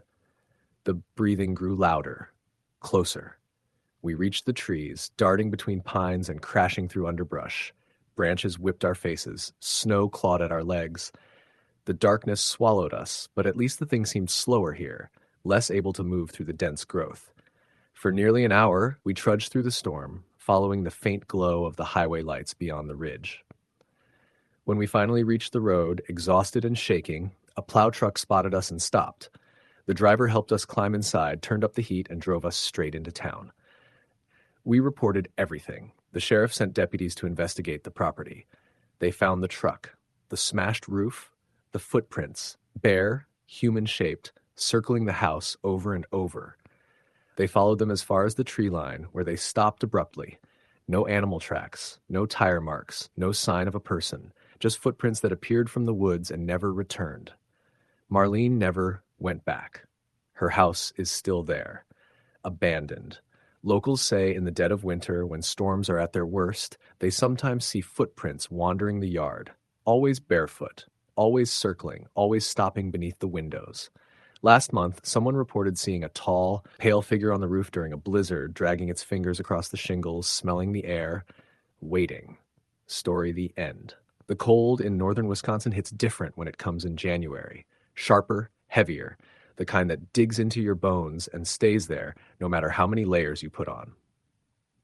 I'd lived most of my life in the Midwest, so winter wasn't new to me, but that particular winter was unlike anything I'd ever experienced. And I wish to God I'd listened when the locals told me that some storms weren't meant to be endured alone. I had taken a seasonal job working at a wildlife research cabin in the Chequamegon-Nicolet National Forest. The job mostly involved maintaining trail cameras and logging data about the deer and wolf populations for a university program. It was supposed to be a quiet retreat from my stressful life in Milwaukee. Just me, a cabin, and miles of untouched wilderness. The cabin was older than most of the structures in the area, but still sturdy. A single-room metal stove heated the place, and the roof creaked when the wind changed directions. It sat about 7 miles from the nearest ranger station and much farther from any actual town. I liked the solitude, at least at first. The storm started on a Tuesday night. I had just finished cooking a can of soup over the stove when the wind picked up enough to shake the walls. I'd heard storms out there before, loud ones, but something about the way the wind hit that night made me pause. It wasn't a howl. It was a low, rumbling groan, like something massive was dragging itself through the trees. I stepped outside to check the sky, but the moment the door cracked open, the wind slammed into me with such force that it shoved the door against my arm. Snow swirled violently, horizontal instead of vertical, like the entire world was being erased by white. I shut and latched the door quickly. The storm didn't let up. Not that night. Not the next day. Not for nearly 3 days. On the second night, with the wind still pounding the cabin, the power cut out. I wasn't surprised. The lines out here were infamous for failing when ice collected on them. I stoked the stove, lit a few oil lamps, and wrapped myself in my heaviest blankets. But sometime after midnight, I woke to a sound that wasn't the wind. At first, I couldn't tell if I had dreamed it. The storm drowned out everything else, but I could have sworn I'd heard knocking. Not the random creaks and pops of a cabin dealing with temperature changes. This was steady. 3 knocks. A pause. 3 more. I sat up and held my breath. Nothing. The storm roared. The lamps flickered from the draft. I waited. After a minute, I convinced myself the cold and isolation were getting to me. I lay back down. The moment my head hit the pillow, it happened again. 3 knocks. Closer this time. I grabbed the flashlight under my cot and clicked it on. The beam cut across the cabin, slicing through the lamplight and landing on the door. Snow pushed through the tiny gaps along the frame, but the latch held firm. No movement. No shadows. Probably a tree branch, I muttered to myself, but I didn't believe it. Something about the rhythm, too deliberate, too human. The knocking didn't continue, and eventually, after hours of wind and fear, I fell asleep. The next morning, the storm had buried the entire cabin. Snow drifted up to the windows and halfway over the door. The wind still raged. I rationed my food and heat more carefully, hoping the rangers would check the cabins once things calmed down. Later that afternoon, I decided to dig out the door enough to open it in case I needed to leave quickly. The moment I unlatched it, the wind almost ripped it from my hands. Snow blasted in, stinging my face. I squinted through the white mess and froze. There were footprints, bare footprints, leading from the tree line directly to my door. They were half filled with new snow, but still visible, long, narrow, unmistakably human, and the last few prints stopped inches from where I stood. I scanned the tree line, but visibility was maybe 5 feet. Beyond that, the storm swallowed everything. My heart pounded as I shut the door. I told myself someone might have gotten lost and come to the cabin for shelter. Maybe they were disoriented, hypothermic. People did strange things when freezing. But bare feet in this? It made no sense. That night, I barely slept. Every creak, every shift of the cabin's old frame jolted me awake. The wind had gotten worse, but now that I'd seen those tracks, every gust felt like it carried something else with it. Something watching. Just after midnight, the knocking returned. This time it wasn't on the door. It was on the side of the cabin. Slow, heavy, like knuckles dragging against wood. I gripped the flashlight and sat perfectly still. My breath fogged in the cold air as I listened. The knocking traveled along the wall, from one corner to the next, circling, testing. Then it reached the window behind me. A soft, wet breath fogged the glass. My skin crawled. I didn't turn around. I didn't want to see what was on the other side. The breath lingered, deep and rattling like someone freezing to death. Then, faintly, a voice. "Let me in." My mind rebelled instantly. No, it wasn't a voice. It was the wind, the storm, my imagination. Except the knocking returned. Louder, desperate. "Let me in, please." I bolted from the cot, tripping over a pile of firewood. The cabin felt suffocatingly small. I ran to the stove, stoked the fire until it roared, then grabbed the hatchet we used for chopping wood. I didn't know what I'd do with it. Just holding it made me feel less helpless. The voice outside became a wail, dragging, scraping, like someone clawing at the edges of the cabin with frozen fingers. "Please, let me in. It's so cold." I pressed my hands over my ears and rocked back and forth. Hours passed like that until exhaustion forced me into a shallow, terror-filled sleep. When morning came, the storm had finally weakened. The roar outside had become a constant hiss instead of a scream. I forced myself to approach the window and brushed away frost with trembling fingers. Nothing stood outside. No prints, no shadow. It was like the night had erased everything. I convinced myself I had hallucinated the whole thing. Stress, isolation, sensory deprivation. It all made sense, until the Rangers arrived that afternoon. 2 snowmobiles pulled up, and Ranger Collins, a man in his late 50s with a face weathered like tree bark, knocked on the door. "You all right in there?" he called out. I nearly cried with relief as I opened the door. They helped me gather my things and check the stove for safety. I tried to play it cool, but in my mind, I just wanted to get back to civilization. Collins must have sensed my nerves. "Storm got a little wild," he said. "Good thing you stayed put." I nodded. "Yeah." We packed up to leave, but right before I stepped onto the snowmobile, Collins stared down at something near the cabin door. His expression tightened. "You walk out here last night?" he asked. "No. Stayed inside the whole time." He didn't respond at first, because there, clearly visible despite the drifting snow, were footprints, bare footprints, leading from the tree line to the door. Fresh, not half-filled like yesterday, not old, not fading. Fresh. Ranger Collins stood very still, scanning the trees. "Nobody should be out here without gear in these temperatures," he muttered. "Hell, nobody should be out here at all." I didn't tell him about the breathing, the voice, the knocking, because even saying it out loud made me feel unstable. But as we drove away, I couldn't stop looking back at the cabin. A figure stood near the door, tall, thin, motionless. At least I thought it was a figure. It might have been a tree shadow or a trick of the wind, except trees don't step backward into the forest as you watch. When we reached the ranger station, Collins got a call on the radio. Another team had checked a trail a few miles north of my cabin. They had found a man frozen to death, barefoot, wearing only a thin shirt. His body had been half buried in snow, leaning against a tree. Judging by the condition, they estimated he died 2 or maybe 3 nights earlier. Before the storm ended, before he could have walked to my cabin, before he could have knocked on my walls or begged for warmth. The timeline didn't make sense, but all I could think about was the voice at my window. Let me in. I left Wisconsin the next day, broke the seasonal contract, packed everything and moved back to the city. I still can't sleep on nights when wind rattles my apartment windows. And sometimes, when the temperature drops below 0, I swear I hear something knocking faintly, patiently on the other side of the glass. 3 knocks, a pause, 3 more, always when the cold is at its worst, like something followed the storm home. Story the end. The cold came early that year. rolling down from the Dakotas like a living thing and settling hard across northern Minnesota. By mid-December, the lakes froze thick enough to groan under their own weight, and the snowbanks along County Road 12 stood taller than a man. Locals said it felt like the winter of '96 again, the one old-timers still talked about with the same tone they used for war memories. I never believed in all that nature has moods.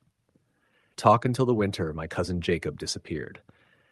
It happened when I was 19, living with my aunt and uncle on the edge of a small town called Edgewood. My mom had gotten remarried and moved to Texas, and I wasn't ready to follow her life changes, so she sent me north to live with family and finish school. It was supposed to be temporary, simple, safe. But winter can make a place feel different than it is. It can peel away the things that make a town feel friendly and leave only the bones. Jacob and I were the same age, practically raised as brothers. He was the outgoing one, I was quieter. He had a laugh that filled a room. I had the kind that needed coaxing out. But we got along. We hunted together, shoveled roofs together, even worked the same weekend job at the grocery store. The strange part is, the night everything happened, no one felt anything was wrong, not at first. It was a Saturday, early January, cold enough that the air stung the inside of your nose. We had plans to drive out to an abandoned farmhouse about 5 miles north of town. Teenagers had been going there for decades, spray painting the walls, drinking cheap beer they stole from their dad's garage, daring each other to climb up the rotting hayloft ladder. The house had a reputation for being haunted or cursed or whatever version each group of kids preferred. What made the place unsettling wasn't ghosts, though. It was the isolation. Surrounded by acres of frozen cornfields, the house could make you feel like the world had shrunk down to just you and the cold. But going there was a tradition. You weren't really a teenager in Edgewood until you'd done the farmhouse night. Looking back, I wish we'd never gone. Jacob picked me up in his beat-up blue Bronco around 9. The heat barely worked, and the driver's side window whistled from a bad seal. The roads were plowed, but only to a one-lane path, and everything outside the headlight beams looked blurred. Just endless white, like the world stopped existing past 50 feet. "You bring a flashlight?" he asked. "Yeah." I lifted it up. "You grab the spray paint?" I held that up too. He grinned. "Good. Tonight we make history." We joked the whole way there, arguing over who would wimp out first when the house started creaking, who would scream louder if a raccoon jumped out, who would slip on the ice like a newborn deer the moment we stepped out of the truck. Nothing felt wrong yet. Not even when we pulled up the long driveway and saw the farmhouse silhouetted against the snow-heavy clouds. A tall, narrow shape with a collapsed roof that looked like a broken spine. The wind cut across the field, sweeping the powder into thin sheets that danced across the ground. "You ever notice how quiet it gets with snow?" Jacob asked. I nodded. Snow absorbs sound, everyone knows that. But that night it felt different, like the whole world was holding its breath. We got out of the Bronco and walked toward the house, the boards creaking under our boots. Inside, the air smelled of dust, wet rot, and something else, something metallic like old blood or rust that had soaked too deep into the wood.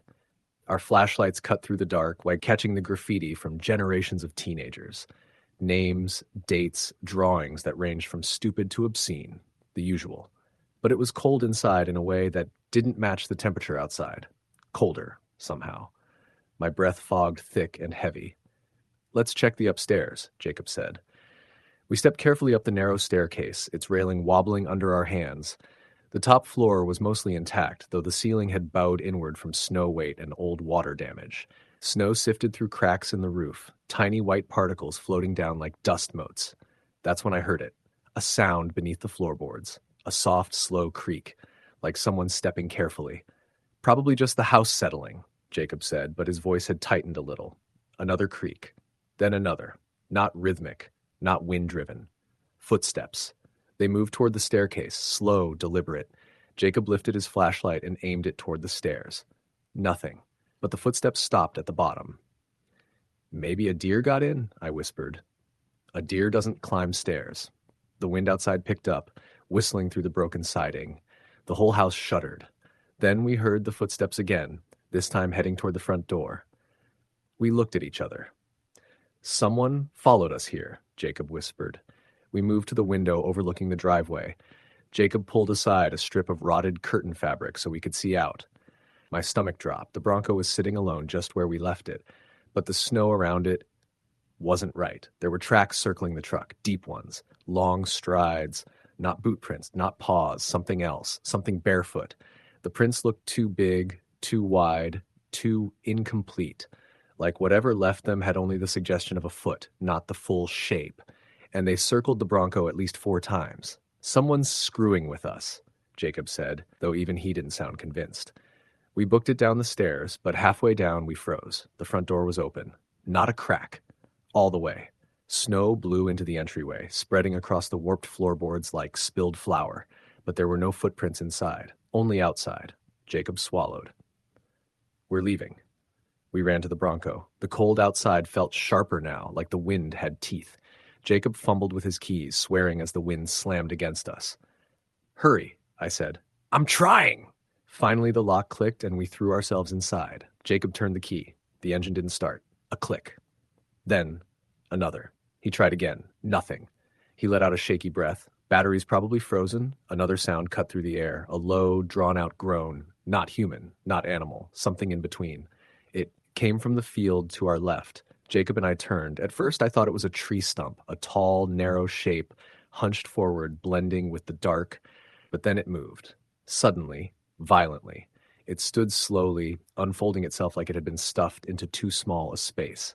The limbs were too long, the joints bending slightly wrong. The torso looked stretched, pulled thin like taffy. The head was tilted at an unnatural angle, as though the neck couldn't quite support it. The creature stepped closer. Not fast, not slow, just steady, deliberate. Jacob slammed the locks down. Try your door. Make sure it's shut. I checked. Locked. The creature stopped about 10 yards away, snow blowing between us. Its face, or what should have been its face, was indistinct, a blur in the dark, like features that never fully formed. Then it tilted its head again, listening. The same moaning breath drifted out, long and low, vibrating the air inside the Bronco. Jacob tried the ignition again. Come on, come on. Click. Nothing. The creature stepped closer. My chest felt tight, cold, empty. Like all the warmth in my body was draining out. Jacob, I whispered, if it gets to the door. I know. He grabbed the small hatchet he kept under the seat. The creature moved closer until it stood only a few feet from the Bronco. Snowflakes landed on its skin, or what looked like skin, but didn't melt. It leaned forward. The window frosted instantly. Jacob held the hatchet up, breathing hard. The creature exhaled again, fogging the glass so thick we couldn't see through it. Then, a sound tore through the air, a horn, a spotlight. A truck barreled down the driveway, plowing through the snowdrift like a battering ram. The creature snapped its head toward the truck. The moment the lights hit it full on, it jerked backward, twisting unnaturally. Then it bolted. Not ran. Bolted. Like a shadow being yanked away by an unseen hand. The sheriff's truck screeched to a stop beside us. Sheriff Delaney rolled down his window. Boys, you all right? He shouted over the wind. Jacob and I could barely speak. We stumbled out, shaking, pointing toward the fields, but the sheriff saw nothing, just darkness and snow. He towed the Bronco back into town and wrote the tracks off as weather distortions, drifting patterns, maybe coyotes. He said cold can play tricks on the mind. But the prints around the Bronco? He had no explanation. Jacob never recovered from that night. He wouldn't talk about it, wouldn't go near the North Fields again, wouldn't drive after dark in winter. He started waking up at night, sweating and gasping like he'd been drowning. One night, 2 weeks after it happened, he vanished. He left the house after midnight without a coat, without boots, without keys, no tracks in the fresh snow, no sign he'd gotten into anyone's car. Just gone. The sheriff organized searches, dogs, helicopters, nothing. No prints, no blood, no body, just cold wind and endless white. Sometimes at night, when the temperature drops hard and the wind shifts across the fields, you can hear it again. A low moan, soft, searching. People say winter holds everything, sound, breath, secrets. But I know something else now. Winter can take too, and sometimes it doesn't give back. Story, the end. The cold that winter didn't feel like weather. It felt like something alive, something with weight and intent. I grew up in Michigan's Upper Peninsula and thought I understood winter better than most. But the freeze that year had a personality. like it was watching, waiting, deciding what it would take from us. Some people said it was the worst freeze since the early 70s. Others said they'd never seen anything like it. I didn't think much about the talk at the time, but now looking back, I can tell you this. Something came with that cold. Something that didn't leave. My story starts in late December, when the town was already half buried under record snow. Roads that usually stayed plowed had narrowed to single-lane trenches. The lake froze weeks early, thick enough to walk on by New Year's. School had been canceled so many times that the kids joked winter break would last until July. Most folks stayed inside as much as possible, except me. I was 34 then, working maintenance for the county. When the plows fell behind, we became emergency labor, clearing paths to utility stations, checking on properties flagged as abandoned or at risk, making sure snow buildup didn't collapse somebody's roof. The money was good, and I liked the quiet. Most days we didn't run into a single person. That's how I ended up at the Reynolds property the day everything started. The Reynolds place sat 10 miles out of town, past a series of logging roads that barely qualified as maintained even in summer. The house was old, 2 stories, built in the 20s, and had been empty since the owner, a widow named Abigail Reynolds, passed 3 years earlier. Her family lived out in Idaho and only came once a year to check the place. The county kept the property on a winter watch list because the snowdrifts tended to pile dangerously high along the roof line. My coworker Mason called out sick that day, so I went alone. I left the truck idling while I checked the power meter and exterior supports. Everything looked fine. Quiet. I remember thinking how peaceful the woods seemed, even with the cold biting my face like tiny razors. I headed back around the house to log the reading on my clipboard and stopped. Clear tracks in the snow led from the side door to the tree line. Human footprints. They were fresh, too. Crisp edges, no drifting. At first, I figured maybe one of the Reynolds family members had come back early. But the tracks didn't lead to the house. They led away from it. And the steps were strange. Wrong. Each footprint was longer than a normal human stride, maybe 20 inches apart, like the person was tall or moving unnaturally. And the depth? Those prints sank nearly 5 inches into the snow. Whoever made them was heavy. I followed the trail to the edge of the woods, but the canopy had caught so much snow that the ground underneath looked untouched. The path just vanished the moment it reached the trees. The temperature seemed to drop as I stood there, as if the cold itself was leaning in. I shivered, snapped a few photos with my county-issued flip phone, and went back to the truck. I'd report it as likely trespassing. Nothing more. But that night I dreamed of those tracks, long, heavy, disappearing into the woods like something had crawled upright out of the drifts. The next day our office got a call from a homeowner a few miles from the Reynolds place, a man named Douglas Klein. He reported knocking on his back door around 3 a.m., followed by something walking around his house, slow and heavy. He said it sounded like it circled the building twice before wandering back into the woods. I asked if he'd seen tracks. He said yes, huge ones. Deep ones. Looked like a man's boots, he told us, but the steps were too far apart, too deliberate. That prickle of unease crept up my back. I didn't say anything, but I recognized the description, the same pattern, the same weird spacing. We sent 2 guys to check his property. They confirmed the prints. They showed us pictures. Same shape, same depth, same disturbing stride. The sheriff brushed it off as a vagrant wandering the countryside. But vagrants don't knock quietly or circle homes like they're studying them. 5 days passed without incident. Then the storm hit. It came in hard from the northwest, a wall of white that buried the entire region under more than 4 feet of snow in 24 hours. Power went out for hundreds of homes. Plows couldn't keep up. They called us in to help, but most roads were impassable. Even snowmobiles struggled. I was assigned to check on isolated homes where elderly residents lived alone. That's how I ended up near the Klein property again. Snow drifted as high as my waist. The wind howled like something alive. More than once I thought I heard voices, just the wind playing tricks. I told myself that because the alternative felt too wrong.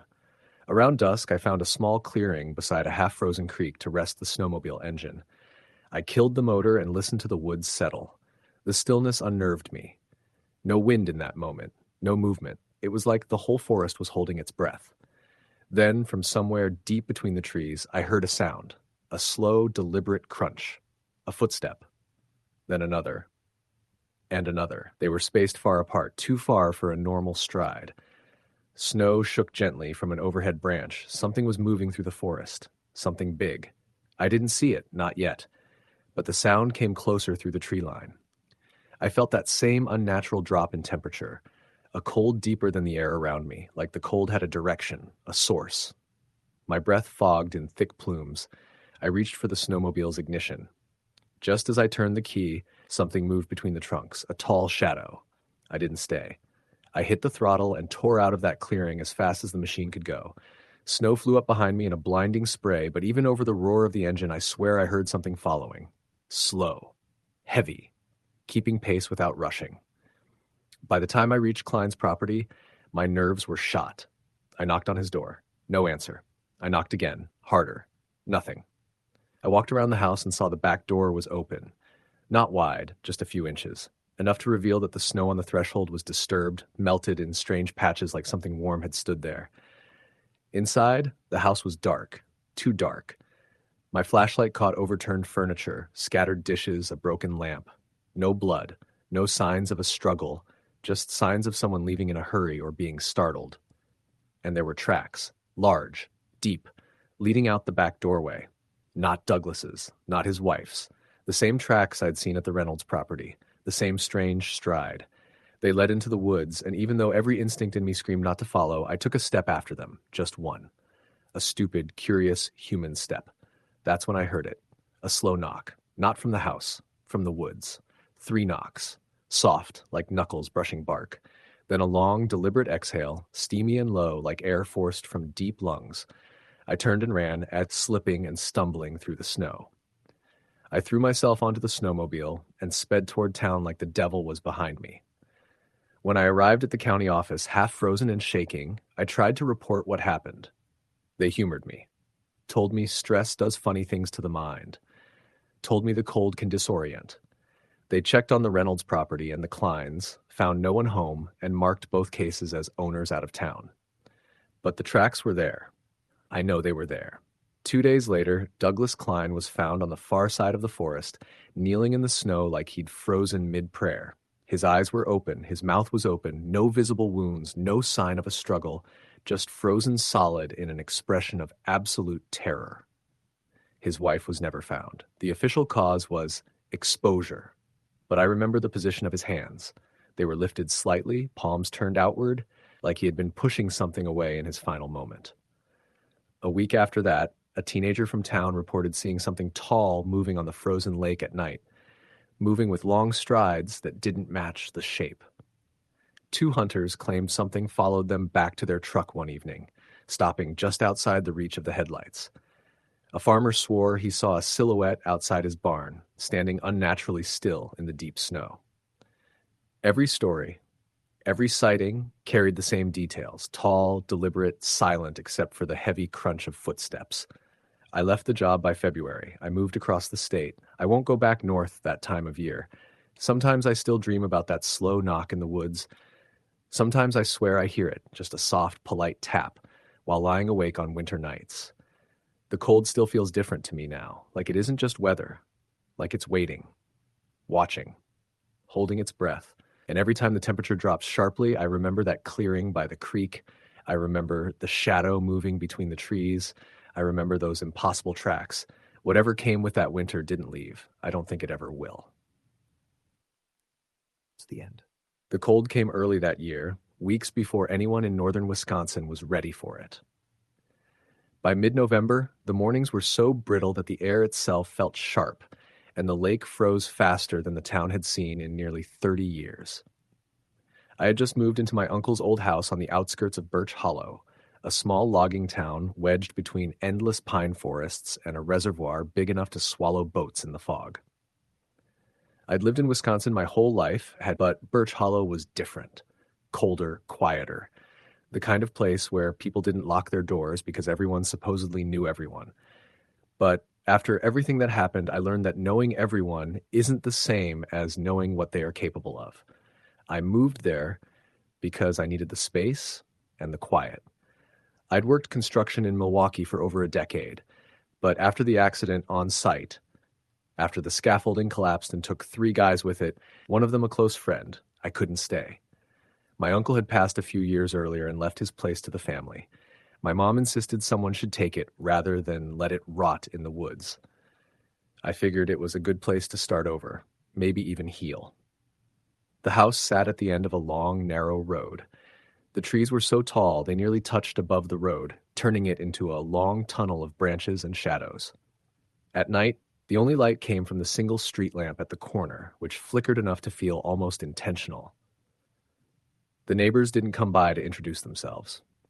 People nodded politely in town, but there was always this lingering caution in their eyes, like they were waiting for me to ask something they didn't want to answer.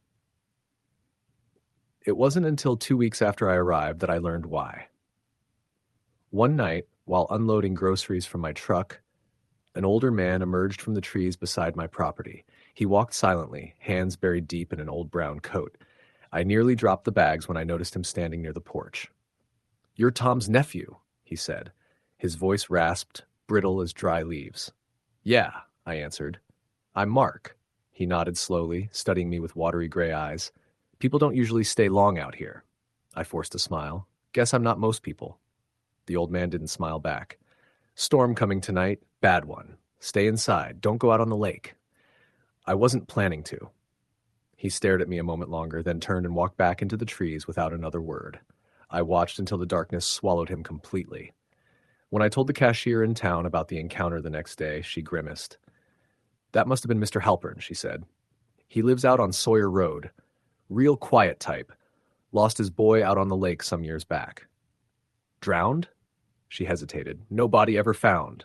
Just footprints leading onto the ice. None leading off." I waited for her to follow the story with a laugh or a smirk, something playful. But she didn't.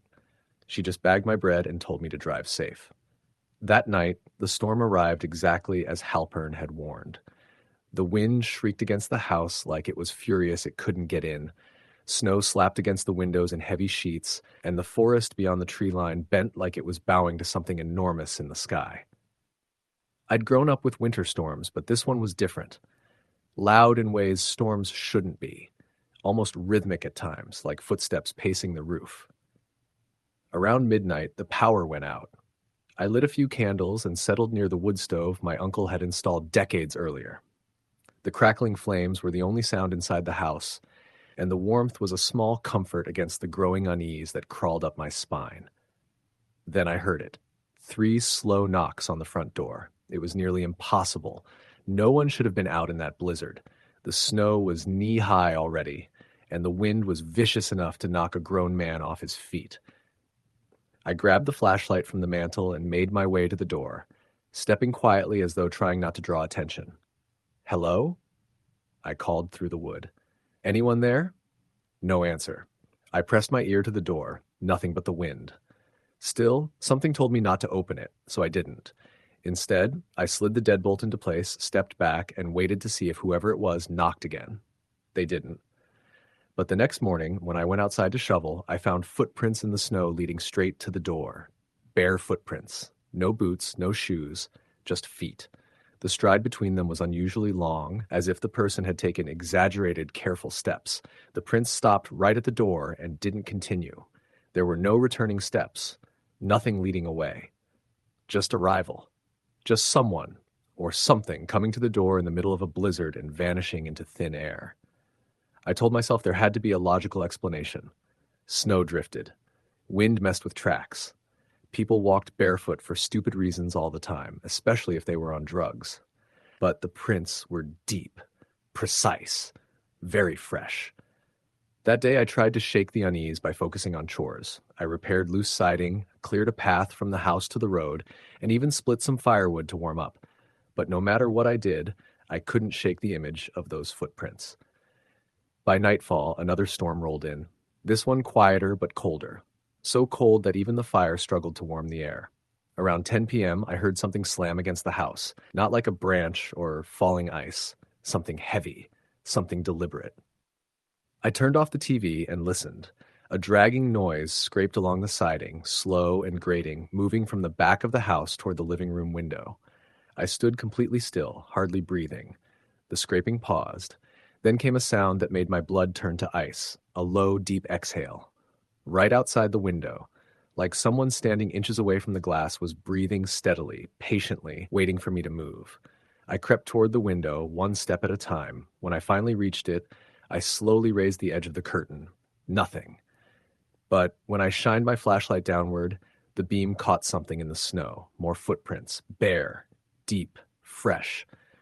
They circled the house in a wide loop as though someone had been walking around it, watching, waiting. I locked every door and window, double-checked every latch, and sat with my back to the wall until dawn. The next day, I decided I needed answers. I headed into town and asked around, carefully at first, then more directly. No one wanted to talk about the lake. No one wanted to talk about Halpern's son. And no one wanted to talk about the idea of something walking barefoot in the snow. Finally, an older woman, one of the librarians, pulled me aside. "You're living in Tom's place," she said. Her voice dropped to a whisper. "Your uncle knew the stories, said he heard things out there too." What sort of things? Footsteps, knocking, someone calling his name from the tree line. I felt a cold weight settle into my stomach. "What happened to Halpern's kid?" I asked. "Really?" She hesitated, glancing around as if afraid someone might hear. "They say he followed something out onto the lake," she whispered. "In a storm. People heard him screaming for help, but no one made it in time." "So he fell through the ice?" "No." She shook her head. "The ice wasn't broken, it was untouched, just his footprints going all the way to the center, then stopping, as if something took him straight down through solid ice." My heartbeat thudded in my ears. I drove home slowly, unsure whether I even wanted to stay another night. Everything in my gut told me to leave, but storms were building again, and the roads were already dangerous. I decided I'd pack in the morning and get out as soon as the plows came through. That night, I didn't sleep. I sat in the living room, lights off, listening to the wind and watching the windows.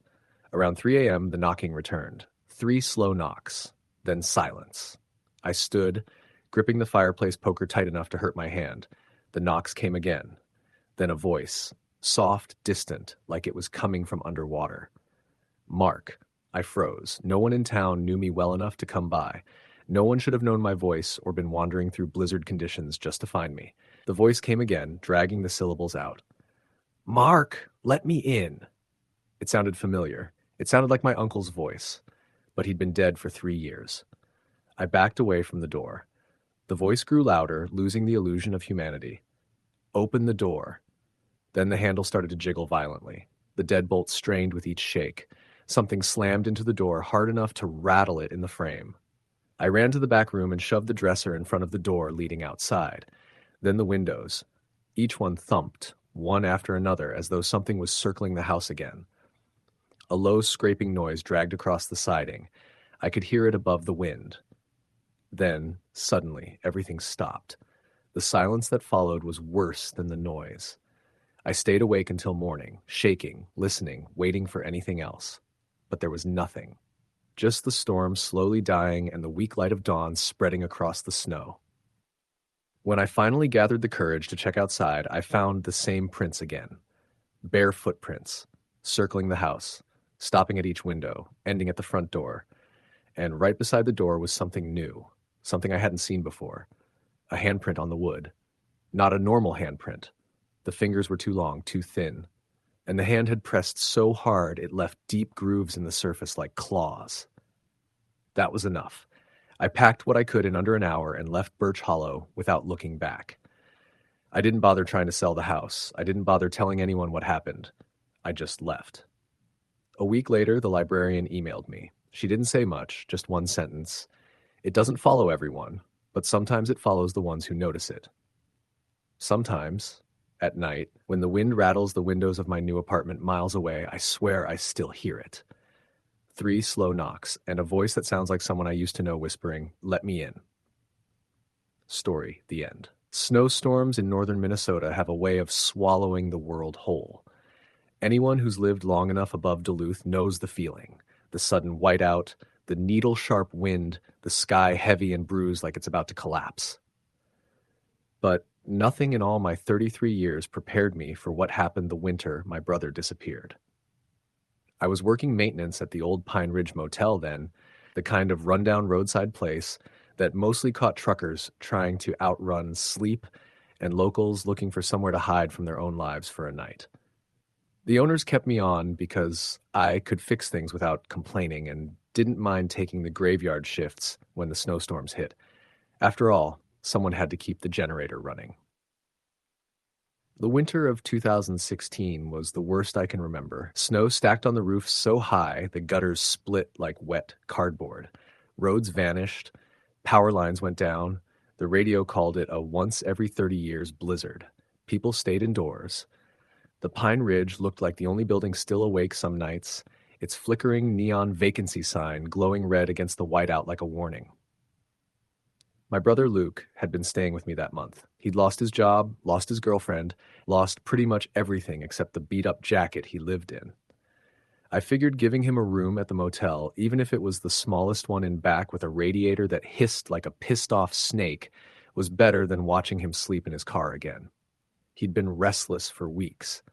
Kept talking about strange things, hearing footsteps outside his window, seeing a tall shape standing at the edge of the parking lot in the middle of the night, watching him. I chalked it up to stress or maybe the linger of whatever drugs he tried to crawl away from. He swore he was clean, but I'd known him long enough to see when his fear wasn't the kind he invented for excuses. This was different. It lived in his eyes. Then came the storm. We lost power first. Around 8 p.m., everything snapped dark. Lights, heat, the lobby computer. The guests panicked until I cranked the old generator on. It shuddered like waking something half dead, but it worked. The halls glowed back to life. Not warmly, but enough. I checked the rooms one by one, making sure people were okay. Room 12, where Luke stayed, was last. I knocked. No answer. I tried the handle. Unlocked. His room looked like he'd left in a hurry. Jacket missing, boots gone, curtains fluttering as though he'd opened the window, then closed it again. But what made me freeze wasn't the cold creeping through the cracks. It was the long, wet trail of melted snow footprints leading from the window across the carpet and out the door. Barefoot prints. My brother hated being barefoot. He said it made him feel exposed, vulnerable. The idea of him stepping out into a blizzard without boots made my whole body twist inside. I grabbed my coat and flashlight and headed outside, shouting his name into the wind. The snow swallowed the sound instantly. Visibility was maybe 10 feet. Anything beyond that vanished into moving white. I circled the building twice. No Luke, no human tracks except my own. But on the north side of the motel, where the floodlight barely reached, I noticed something that made the hair on my neck lift. Near the tree line, there were depressions in the snow. Not footprints, not paw prints.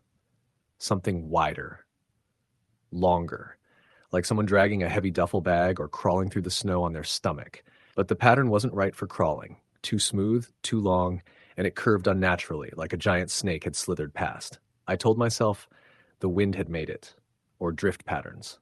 Anything but what my instincts whispered. That night was only the beginning. Around midnight, guests started calling the front desk again. Complaints, noises, thumping in the halls, scratching on their doors. One woman in room 8 insisted someone was tapping on her window. When I got there, she was hysterical, pointing at the frosted glass. It was watching me, she whispered. Its face was right there. No hair, no color, just white. The window was too high for anyone to reach without a ladder. I checked outside anyway. Snowdrifts pushed against the building like waves, but no footprints, no sign of anyone. The wind howled so loudly it sounded like voices. By 2 a.m., the generator sputtered. The lights flickered and dimmed. The temperature dropped so fast, my breath fogged in the hallway. I wrapped my coat tighter and willed the damn machine to hold on. If we lost heat, people would freeze in hours. I went out back to kick the generator like I always did when it acted stubborn. Snow hammered my face. The wind tried tearing the door from my grip. I stepped into the shed and froze mid-stride. There were footprints inside. Bare human footprints, leading toward the far wall and disappearing behind the stacked supply crates. Too small to be Luke's, too delicate, too many of them. I heard breathing behind the crates, slow, wet, ragged. I backed out of the shed instantly and slammed the door. Something inside moved, something scraping against the floor, slow and deliberate. I should have locked the shed, should have blocked it, should have told the guests to stay in their rooms no matter what happened. Instead, I ran back inside. Panic clawed my throat, but I forced myself to think. It had to be an animal, I told myself. Maybe a frostbitten drifter. Maybe my mind playing tricks in the dark. But deep down, I already knew better. Inside, the hallways were silent. Too silent. The kind of silence that listens back. Then someone screamed. The sound came from the second floor, a raw, terrified shriek. I sprinted up the stairs, 2 at a time. The scream came from room 14. The door shook violently, something pounding against it from inside. "Help!" a man shouted. "It's in here. It's—" The rest was drowned out by a wet, choking sound. I threw my shoulder against the door, once, twice. The lock snapped, and I stumbled inside. The room was empty. No man, no intruder, no broken window or forced door, just the bed overturned, the mattress shredded as though something had clawed through it. The curtains billowed inward even though the window was shut. And on the carpet, leading toward the bathroom, were those same strange drag marks I'd seen outside. The man who'd been in that room, Mr. Hanson, traveling salesman, was never seen again. Other guests started yelling. Doors opening, people panicking. I shouted for everyone to stay in their rooms, but they didn't listen.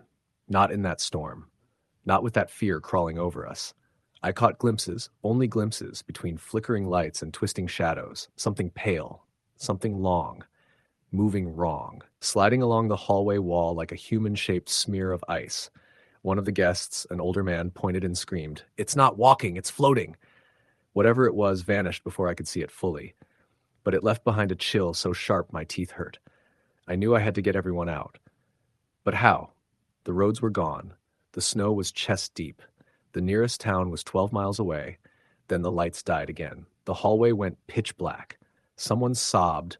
Someone else prayed. A child screamed for their mother. In that darkness, I heard it. The breathing.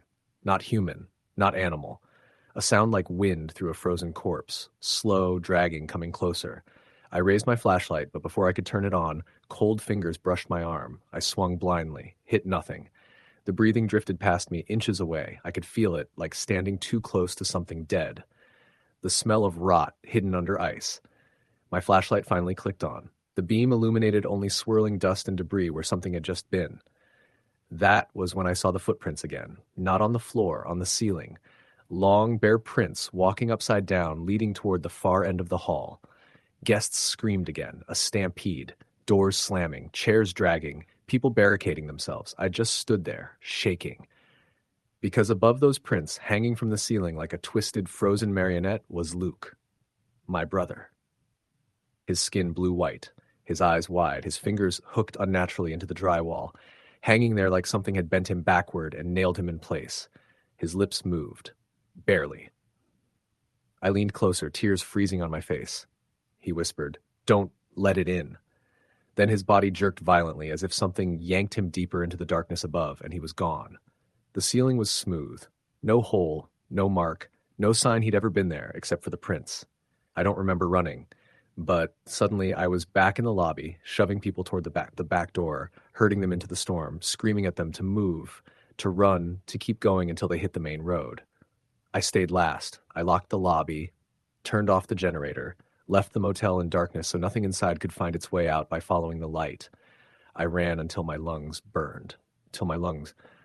Snow stung my eyes. The wind chased me like something alive. Only 9 of us made it to town. Police searched for days after the storm passed. They found nothing. No bodies, no tracks, no sign of anyone. The Pine Ridge Motel was silent, frozen, empty, except for the shed. Inside, police found long drag marks on the floor and a single pair of bare footprints. My brother's. The motel was demolished the following spring. A parking lot sits there now. People say it's quiet, peaceful. But every winter during the first heavy snow, someone reports seeing a pale shape moving across the lot, someone dragging itself toward the highway, looking for warm places with lights still on. I keep my lights off now, every storm, because sometimes in the dead of night, when the wind hits my windows just right, I hear it, a long, slow breath, and something whispering my name. Story the end. The last winter my uncle worked road maintenance in the Upper Peninsula was the one he never talked about unless he was drinking. and even then, only in fragments. I pieced the full story together over a couple of years, half from what he said, half from what he didn't. What happened to him in January of 1998 was never written up in a newspaper or logged in any official report, but he was never the same after it. He'd been a tough man before that, a former logger with hands like knotty pine and a laugh that shook the room. After that winter, his laugh sounded hollow, and he triple-checked every door and window before bed, even in July. He was working a remote snowplow route near Lake Superior, the kind that cut through 40 miles of forest with no towns, no houses, and no backup if the truck broke down. Michigan winters are unforgiving even in populated areas. In the wilderness, they can kill you quick. His job was to keep the main logging road plowed so rescue vehicles could get through if needed. But most nights, he drove an hour without seeing another pair of headlights. That week had been brutal. Temperatures dropped to 30 below without wind chill, and the wind coming off the lake made it feel like knives slicing through clothing. Storms stacked up one after another, giving him barely enough time to sleep between shifts. Ice built on the plow in thick sheets he had to hammer off with a sledge before starting the next route. By the third night, exhaustion had set in. He told me his eyelids felt like sandbags and his mind had started drifting off mid-turn, jerking awake only when the plow's blade caught a snowbank. He drank coffee until his stomach felt raw and slapped his face at stop signs to keep focused. But even exhausted, he noticed the strange thing on the road that night. It was around 2 a.m. when he first saw it, something low and dark crossing the road up ahead. At first he thought it was a wolf or maybe a deer, until his headlights swept over it and caught the definite outline of something on two legs. Small, human-shaped, a child on a logging road in the middle of a blizzard. His mind rejected it instantly. No one lived anywhere near that area. Not for miles. But the figure had run across the road into the trees without looking toward the truck, leaving only a glimpse. Pale skin, no coat, dark hair stuck to its face. He braked hard, tires skidding on packed snow. His whole body tensed in that instant, training overriding logic. If there was even the slightest chance a kid was out in that weather, he had to check. He rolled down the window and yelled into the storm. "Hey, you okay? Come out where I can see you." The wind swallowed the words immediately. He grabbed his heavy flashlight and climbed out of the cab. The cold hit him like a punch, freezing the moisture in his nose and burning his exposed cheeks. Snow swirled in tight spirals, making visibility nearly impossible. But he could see prints in the fresh powder, bare footprints leading into the trees. Bare. No boots, no shoes. He followed the trail for only 30 feet before something clicked in his brain and he stopped dead. The footprints ended abruptly at a tree. No circling, no wandering, no returning the way they came. Just stopped. The trunk had a smear of frost on it about 4 feet up, like something cold had pressed against it. He swept the flashlight beam around, but the forest swallowed the light as fast as he cast it. The snow was falling heavier by the minute, filling in the footprints behind him. When he turned back toward the plow truck, he froze. There were additional footprints now. Small ones, leading from the tree line to the back of the truck. He was alone. He knew he was alone, but something had moved behind him while he faced the woods. He started walking quickly toward the truck, every instinct screaming that staying in the open was a mistake. When he reached the driver's side door, he felt the air shift behind him, like someone small was standing right at his back. He spun around with the flashlight raised. Nothing. Just whirling snow and dark trees.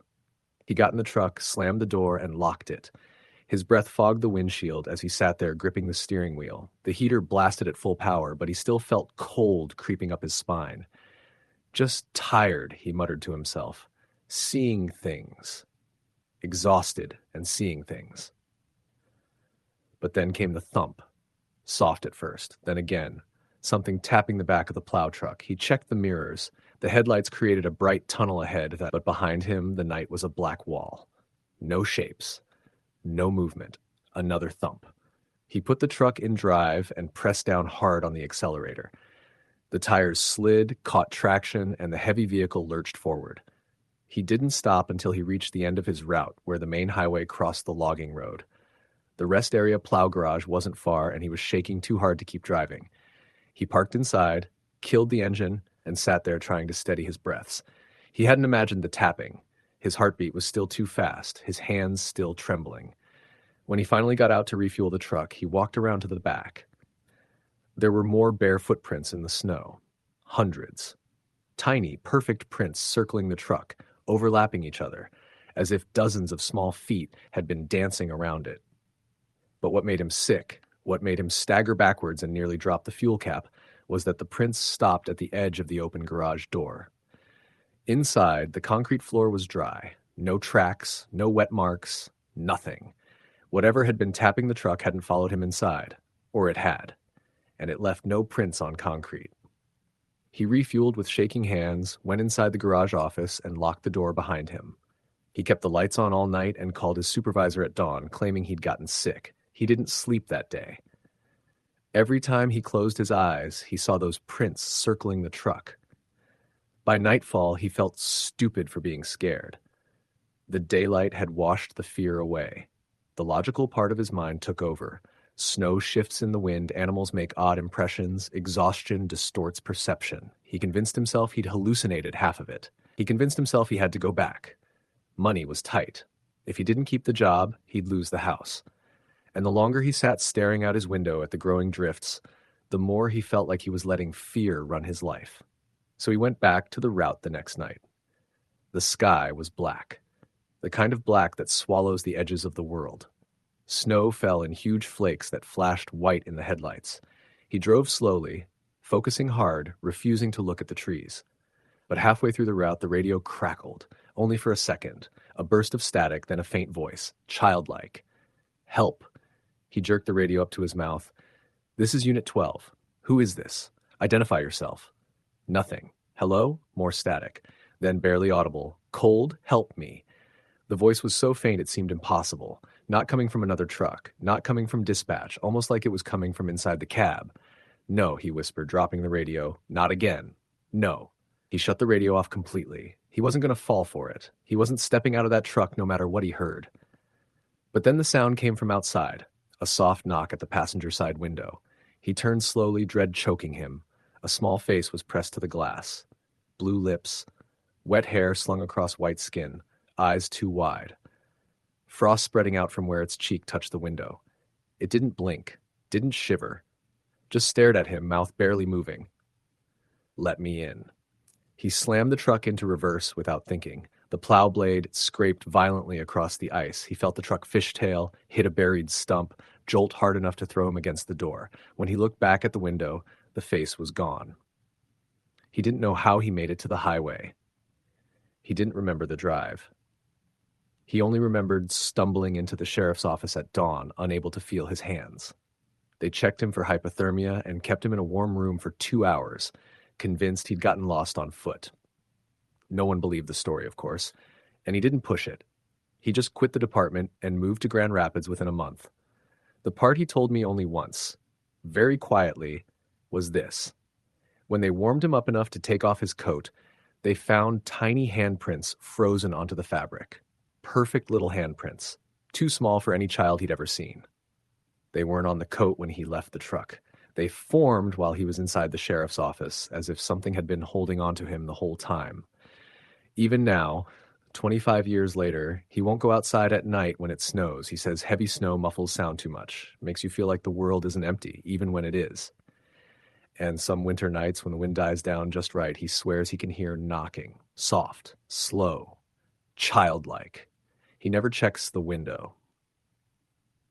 And he never will. Story the end. The snowstorm hit the valley faster than anyone expected.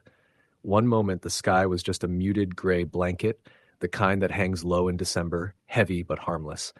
The next, fat flakes were pouring down with a ferocity that made visibility drop to almost nothing. I had driven through plenty of northern Minnesota winters, but that night the roads looked like they were dissolving under the storm. I shouldn't have been out there at all.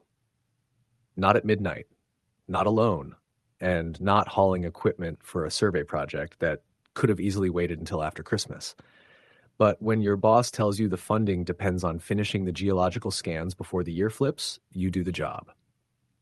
The cabin my team had rented for the week was a few miles up a narrow forest road near the Canadian border. Rustic, isolated, and supposedly cozy, according to the brochure. I had arrived 2 days late because my mom ended up in the hospital for observation. Nothing serious, thank God. So the others were already out conducting scans on the frozen lake somewhere north of the cabin. They never came back.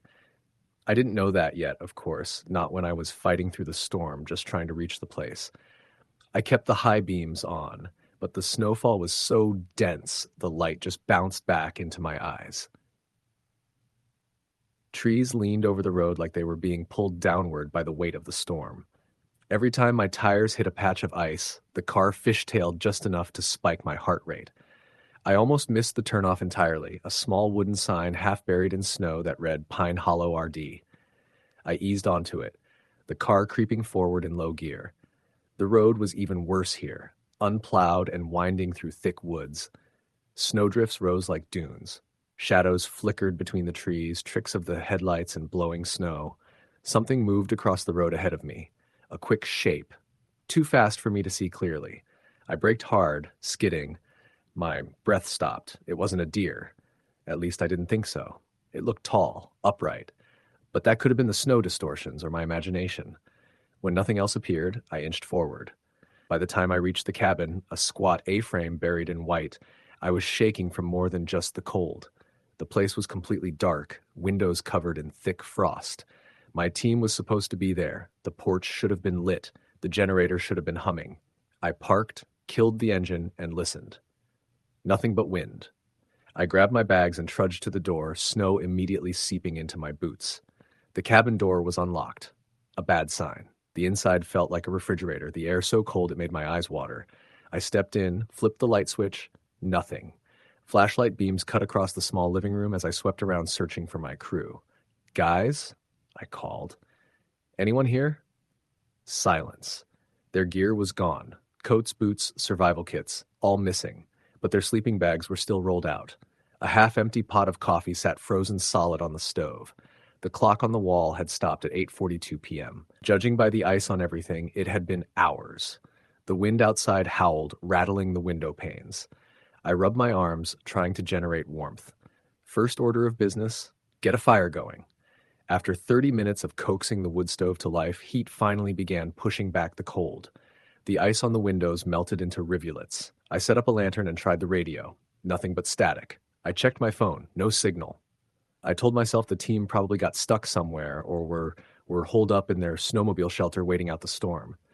But that didn't explain why the cabin was left freezing with the generator off, why the door was unlocked, why the lights weren't working despite the generator switches being fine, and why the snow outside showed no fresh tracks, no sign of anyone returning or leaving. Only one set of prints in the driveway. Mine. The storm worsened. Snow hammered against the cabin like it wanted to break in. Around 2 a.m., the wind reached a pitch that sounded almost like a scream. That was the first night I heard it. 3 knocks. Slow. Heavy. On the door, I froze on the couch, listening.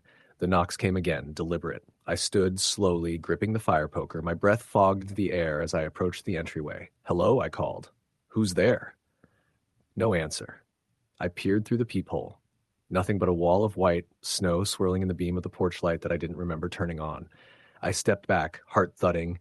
Maybe a branch had hit the door, maybe the wind. But then the knocks came again. 3, slow, boom, boom. I held my breath, waited, and finally yelled through the door. "Say something!" Nothing. I didn't open the door. Couldn't. Something in my gut screamed not to. Eventually, the knocking stopped. I barely slept, dozing on and off until daylight. When I finally stepped outside to check, the storm had covered everything in a fresh, untouched blanket of snow. No footprints, no disturbances, nothing that could have caused the knocking. I returned inside, shaking. The second night, things got worse. I was sitting at the table, sketching out possible search routes for the team once the storm cleared, when the temperature dropped so sharply, my breath became mist again. The fire was roaring. The lantern was bright, but the cabin suddenly felt freezing. Then came the sound, heavy footsteps on the porch. Slow, deliberate. They moved from one end to the other, circling, pausing. I stood, poker in hand again, pulse pounding in my throat. The footsteps reached the back wall, then slid along the siding, as if someone were dragging their hand or something sharp across the exterior. Scratch, scratch, scratch! I backed into the center of the room. Who's out there? A muffled voice answered, weak, trembling. Help me. My blood ran cold. It was one of my teammates, or at least it sounded like him, a perfect imitation of Chris's voice. Same cadence, same slightly nasal tone. Chris, I croaked. Let me in, the voice pleaded from just outside the window. I rushed over and looked, expecting to see his face pressed against the glass. Nothing. Just snow. Too terrified to stay near the walls, I moved to the center of the cabin again. The scratching faded. The footsteps stopped. Then another voice whispered from the opposite wall, a woman's voice, Sarah's, ragged with cold. Please, open the door. Tears gathered in my eyes. It sounded exactly like her, but I didn't open anything. Hours passed before the sounds faded entirely. The third day, I found the footprints. The storm finally eased up in the morning. I forced myself outside to start the snowmobile. That's when I saw them around the cabin. Hundreds of prints circling, weaving, overlapping. Not human prints. Thin. Long, like someone walking barefoot in the snow with elongated feet. They led into the woods. I followed them for about 100 yards until the trees closed in. That's when I heard something that nearly made me collapse. A voice I recognized. Grant's voice. Hey, over here. I spun around. Nothing. Just drifting snow and skeletal trees. Grant! I yelled. Come help me. He called from deeper in the woods. I ran 5 steps after the sound before something clicked in my brain. Grant had stayed home sick. He was never on this trip. Whatever was calling me wasn't him. I staggered back to the cabin, heart rattling in my chest. Every instinct screamed at me to leave. But the snowmobile wouldn't start. The engine was frozen stiff. I hacked at the ice with numb fingers until they bled, but nothing worked. The sun went down, and the knocking returned. Not just the door this time, the walls, the windows, the roof. Like a dozen hands tapping, testing, searching. Voices rose around the cabin, mimicking my teammates, calling my name, begging, laughing, crying. Each voice was flawless in tone and pitch, except for one thing. None of them sounded alive. Around midnight, the scratching began inside the walls. Something dragging itself along the beams, something moving where nothing should have been able to fit. I barricaded myself in the bedroom, stacked furniture against the door, curled in the corner, clutching the poker. The whispers slid under the door. You saw us? You heard us? Let us in. Just before dawn, every window in the cabin lit up with a blinding white glow, like something large stood outside, blocking every exit. I didn't dare look. When it finally faded, the whispers stopped. The cabin returned to deadly silence. At first light, I grabbed my pack and ran, straight through the woods toward the main road. Didn't matter that it was 8 miles away. Anything was better than staying another second. I didn't look behind me, not even when I heard something soft moving through the trees, keeping pace with me for miles. I made it to the road by noon and collapsed. A plow truck found me shivering and half delirious, raving about voices and footprints and dead teammates mimicking speech. They organized a search party. No trace of my team was ever found. Not a body, not a boot, not a piece of equipment, but something was found. Near the cabin, searchers found sets of thin, barefoot tracks circling the place over 100 times. They chalked it up to wind distortion, animals, pareidolia. But I know better, because ever since that night, whenever winter returns, whenever the first snow falls, I hear it again. 3 knocks. Slow, patient. Sometimes they come from the front door, sometimes from underneath my bedroom floorboards, and sometimes from the window right beside my bed. Story the end. The storm that hit Wyoming that winter was the kind people talked about for the rest of their lives. I didn't grow up in the West, so when I moved there for work, managing environmental monitoring equipment for a wind farm, I thought I was prepared. I'd lived in cold places. I knew snow. I thought winter was winter everywhere. I learned very quickly that I was wrong. By early January, the temperature had already dropped below anything I'd felt before, the kind of cold that could freeze your eyelashes together and turn exposed skin white in under a minute. The wind never stopped. It howled like something alive across the empty plains and rolled snow into waves that swallowed fence lines, barns, vehicles. Entire roads disappeared under its weight. But the company needed winter data, and winter meant low staffing. So every weekend I rotated out to Station 19, the most remote of our small research outposts. The building was basically a glorified trailer buried into the ground, insulated well and powered by a pair of diesel generators with a propane backup heater. You could see the nearest town, Rawlins, only as a faint glow on the southern horizon, and only on nights clear enough to show the sky. The outpost was a lonely place, but it paid well, and it kept my mind off things I didn't like thinking about. Until one night when thinking became the least of my worries. The trouble started the first weekend of January. I arrived just before dusk and parked the truck on the leeward side of the outpost. The wind was already ripping snow sideways in sheets. I had to angle my body to keep from getting shoved across the ice. Every step crunched sharp and metallic underneath me. The building was dark. That was the first red flag. Someone was supposed to be there before me. Another tech named Dalton, who managed the weekday shifts. He always left the interior lights on and a pot of coffee half full in the maker. It was habit. I unlocked the door, stepped inside, and instantly felt the wrongness. The air was cold. Not just cooling down cold, dead cold. The generators had shut off at least hours earlier, maybe more. My breath hung in the air longer than it should have inside a sealed building. I checked both generators. Both were off. Not broken, just switched off. That was the second red flag. You couldn't accidentally turn off both generators. They were separated and required two different manual shutoffs. I tried calling Dalton on the radio. Static. I tried his cell. Straight to voicemail. I spent the first hour rebooting the generators, warming the interior, and double-checking the equipment. The data logs showed no record of any malfunction. Everything had been operating normally until 3:12 a.m. the night before. Then a single line entry, system shutdown, manual override. No signature, no ID tag, no reason. I walked through the outpost one more time before settling in for the night. Everything was in place, food stores, fuel levels, communications gear, but only one thing seemed out of place, the coat rack. Dalton's heavy blue parka was missing. He never went outside without it. I sat at the desk for a long time, listening to the wind hammer the windows.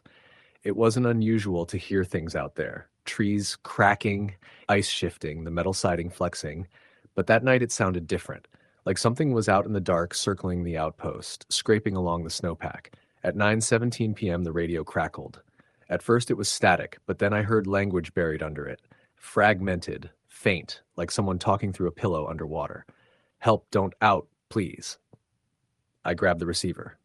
Dalton, is that you? Where are you? More static, then clearer. Cold, please, cold. I stood so fast the chair toppled behind me. I threw on my coat and switched on the exterior floodlights.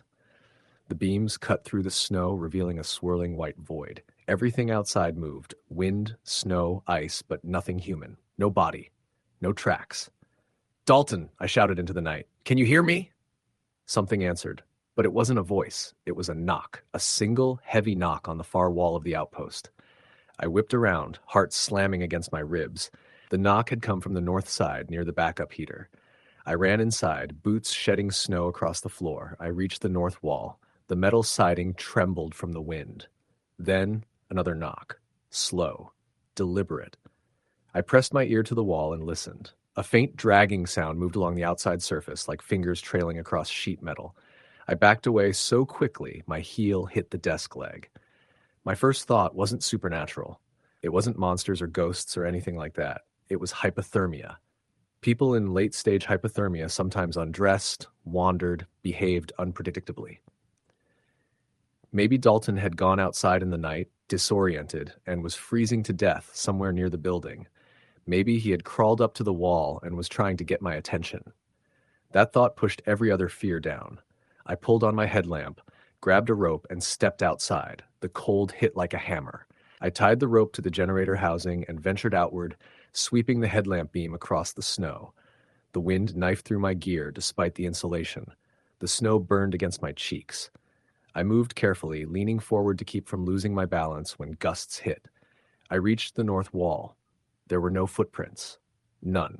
Not even mine. The wind was erasing them as fast as I made them. Another knock came from the wall beside me. I jerked the headlamp toward it. Nothing, just white air and swirling ice dust. Then I saw something farther out, something that froze me where I stood. At the edge of visibility, maybe 30 feet away, stood a figure. Tall, still, facing me. The snow whipped around it, but the figure didn't move, didn't sway, didn't react to the wind.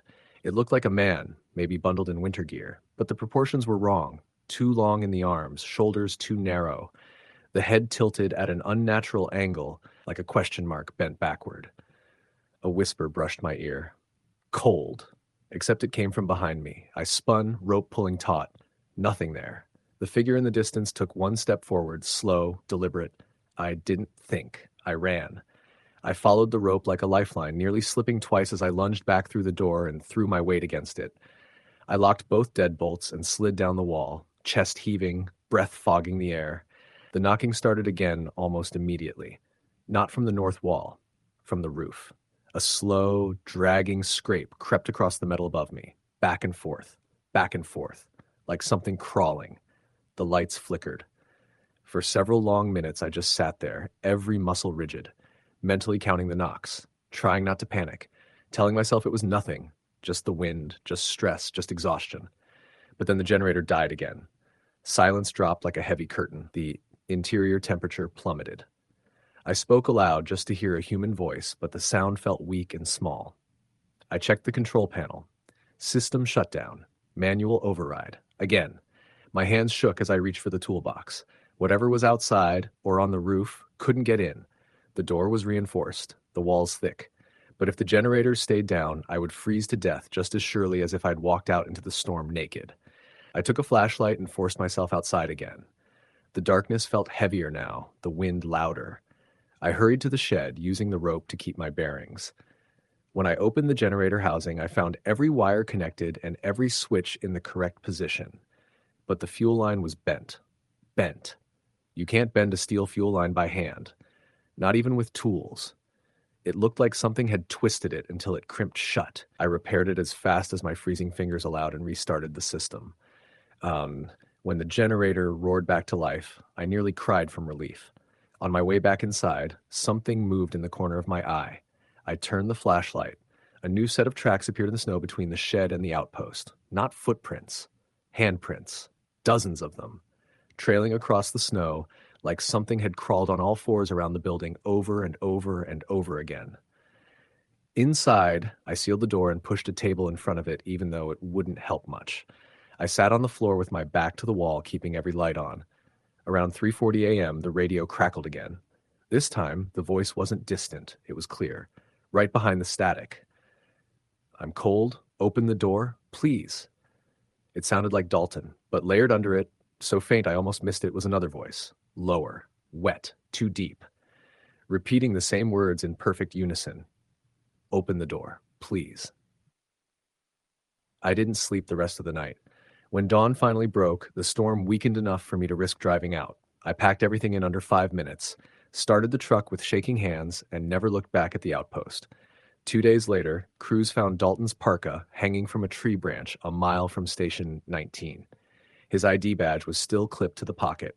They never recovered his body. I refuse winter posts now.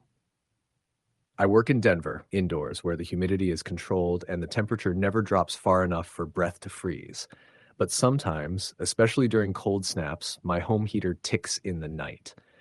And every time it does, my heart still stops, just for a second, waiting to hear that slow, deliberate knock. Story the end. The first real storm of the season rolled into northern Maine on December 3rd, the kind of storm that seemed to rise out of nowhere and swallow the sky whole. I had been living in Hartwell Township for only 4 months at the time, renting a tiny drafty house beside an old fire road that cut through 20 miles of pine forest. I'd taken the place because it was cheap, isolated, and quiet. Everything Boston hadn't been. I came to Maine to get away from the noise of the city, away from the late-night traffic and the arguments with my ex, and the memories of a life that kept caving in on itself. My plan was to work from home, keep to myself, and figure out who I was without everything I'd built falling apart again. The first few months were peaceful. Lonely, a little empty, but peaceful.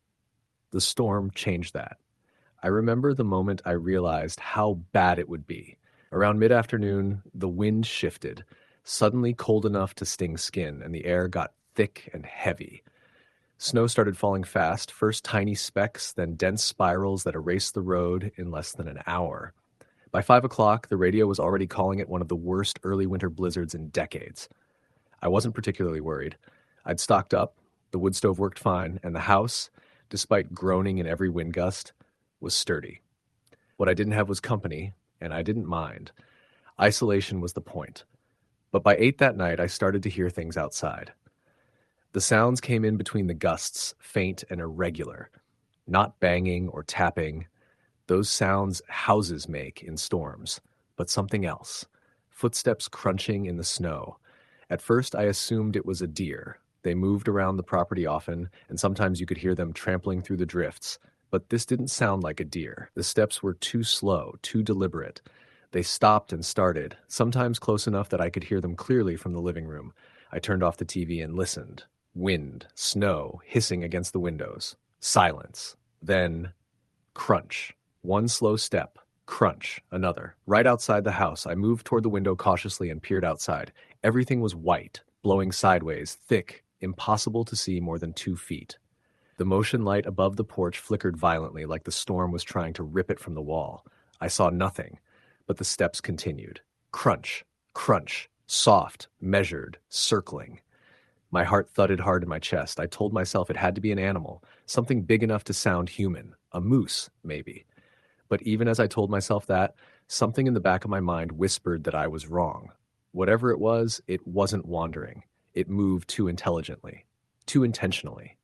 I stepped away from the window and grabbed the only weapon I owned, a long-handled fireplace poker. I felt foolish holding it, but safer than being empty-handed. For nearly 20 minutes, the footsteps circled the house, sometimes retreating, sometimes approaching again. It felt like someone was inspecting the place, slowly, as if they had all night. Around midnight, the power flickered once, twice, then went out completely. The house sank into immediate blackness, the kind that presses against your eyes. The only light came from the wood stove, casting faint orange shapes across the walls. I stood in the center of the room, barely breathing. No footsteps now, only quiet, too quiet. Then, from the back of the house, I heard it. A knock. Just one. Slow, heavy. I didn't move. The knock came again, louder this time. Not the front door, not the kitchen door. The door to the mudroom, the entrance no one used except for firewood. "Who's there?" I shouted, hating the way my voice wavered. No answer. I edged closer, tightening my grip on the poker. For one irrational second, I thought maybe it was a stranded driver, someone who'd crashed in the storm. But then I remembered how isolated I was. The fire road wasn't plowed in winter. If someone had wandered 2 miles in a whiteout, they wouldn't be knocking with that kind of strength. They'd be collapsing. "Do you need help?" I tried again. Still nothing. Just one more knock. Deliberate. As if whoever or whatever was on the other side wanted me to open the door but didn't want to speak. I backed away and stayed up all night, pacing the living room with my eyes locked on the mudroom door. The knocks never returned, but I also didn't hear footsteps leaving. By dawn, the storm had calmed enough to see outside. Snowdrifts reached halfway up the windows. I shoveled my way to the mudroom door and opened it cautiously. What I saw made my blood run cold. Footprints. Bare footprints. Human ones. Leading from the tree line to the house, then circling it, then stopping directly at the mudroom door. No prints going back, just the ones arriving. I stared at them far longer than I should have. The skin of the prints had sharp, defined edges, fresh, untouched by the wind. Whoever made them walked barefoot through a blizzard in sub-zero temperatures. No one could survive that. I went inside and called the sheriff's office. I didn't mention the bare footprints, only the knocking. I figured if something serious had happened, they should know. Sheriff Dalka arrived an hour later. Friendly guy, maybe mid-40s, beard stiff with frost. His snowmobile idled behind him as he stepped off.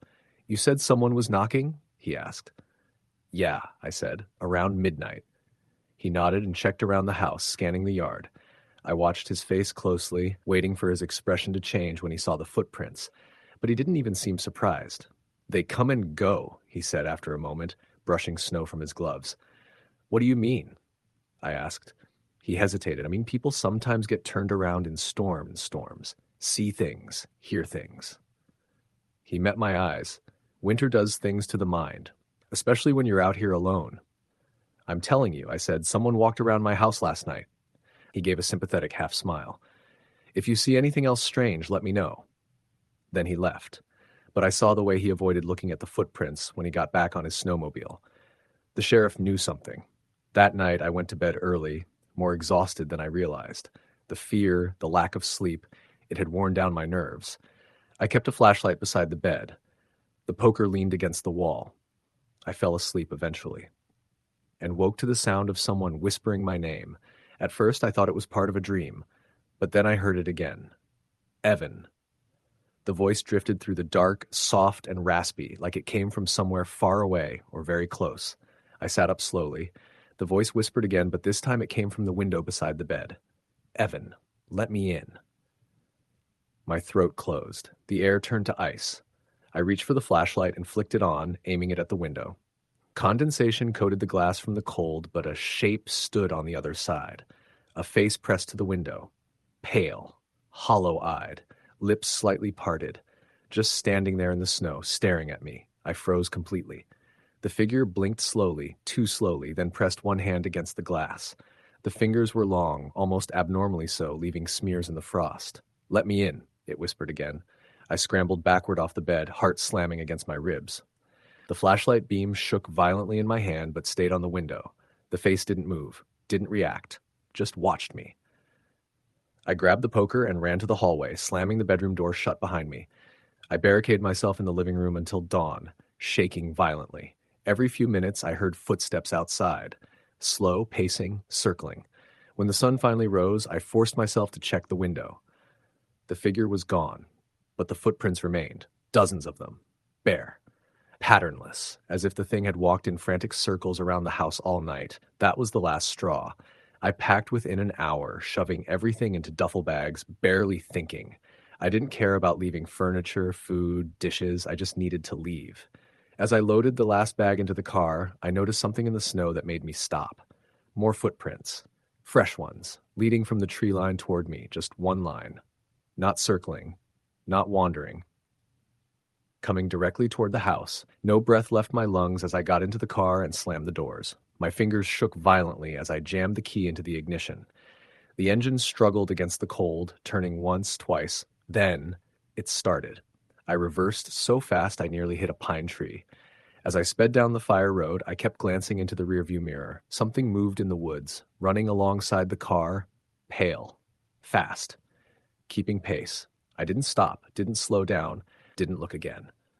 By noon, I had driven nearly 200 miles south. When I finally stopped at a gas station, I checked the back seat 3 times before I could breathe normally. I never returned to Hartwell Township. And sometimes, on cold nights, when the wind rises and the temperature drops sharply, I swear I hear my name whispered just outside the window, as if whatever walked in those bare footprints through the snow is still looking for me, still waiting, still whispering, "Let me in." Story the end. The cold was bad enough that winter, but the silence was worse. The kind of silence that feels alive. The kind that makes you think something is listening. I spent the winter of 2009 working as a night shift security guard at an old lakeside campground in northern Idaho. The place was technically closed for the season, but the owners kept a skeleton crew on site to watch the property, maintain the water lines, and keep the place from being buried under 4 feet of snow. They gave me a tiny heated guard station near the entrance and a snowmobile to ride the loops every couple of hours. I'd taken the job for one reason: money. I'd been laid off from a warehouse job in Spokane and needed the paycheck. The campground wasn't big, but it was surrounded by miles of empty forest. No cell service, no internet, just a landline that sometimes worked depending on the weather. At first, the isolation was almost peaceful. I'd listen to the radio, bring books, make coffee that tasted like burnt rubber. But by mid-December, the snowstorms rolled in and didn't stop. The temperature tanked so low you could hear trees cracking in half like gunshots. The lake froze solid, turning into a white, flat wasteland. The first weird thing happened during my second week. Around 3 a.m., I started my usual ride around the loop that led past the lake cabins. My snowmobile headlights caught something down on the frozen lake. Something dark and hunched over. At first, I thought it was a moose. Then I thought maybe a bear, even though they should have been hibernating. But when it moved, it straightened up just a little too smoothly. more like a person. I stopped the snowmobile and killed the engine. Not the smartest move in freezing temperatures, but curiosity got the better of me. The wind was blowing shards of ice across the lake, so my eyes watered hard, but I could still see it, whatever it was. A figure, thin, wrongly thin, facing the woods on the far side of the lake. I yelled, "Hey! You can't be out there!" No reaction. The cold bit into my face so hard I had to pull my scarf up. When I blinked the ice out of my eyelashes, the figure was gone. No footsteps, no tracks, no sign anyone had ever been there. I checked the ice with my flashlight, but all I saw was wind-swept snow. Empty lake, empty forest. I tried convincing myself the storm played tricks on my eyes. It was late. I was exhausted. Snow can mimic shapes. Shadows can look alive. But in the next, the feeling of being watched became constant. It started with small things. Motion in the trees, faint crunching behind me when I was closing up tool sheds, a shadow shifting in my peripheral vision. Then something started knocking. The first time was at the maintenance building around 11 p.m. I was locking up when I heard 3 heavy knocks on the metal siding. I jumped so hard I dropped the flashlight. When I picked it up and shined it around, nothing was there. No footprints except my own. But the knocks were real, deep, resonant. Not falling branches, not animals, something deliberate. The next night, the knocks came again, same pattern. 3 slow hits, like someone tapping who didn't want to be ignored. I told myself it had to be ice shifting in the metal walls. Cold plays tricks on structures. But I didn't believe it. Not really. The landline went out in the middle of a storm the following night, and the silence that settled afterward was suffocating. Outside, the wind howled, the kind that rattles your teeth, but inside, everything felt too still. Around 4 a.m., I walked the loop again. Fresh snow fell fast, blowing sideways into stinging knives. When I reached cabin 13, the one closest to the lake, I noticed its window was broken. A jagged hole in the glass, snow pouring through. I hadn't seen it damaged earlier. I got off the snowmobile and approached the cabin, scanning the fresh snow for footprints. There were none. Inside the cabin, the air was colder than outside.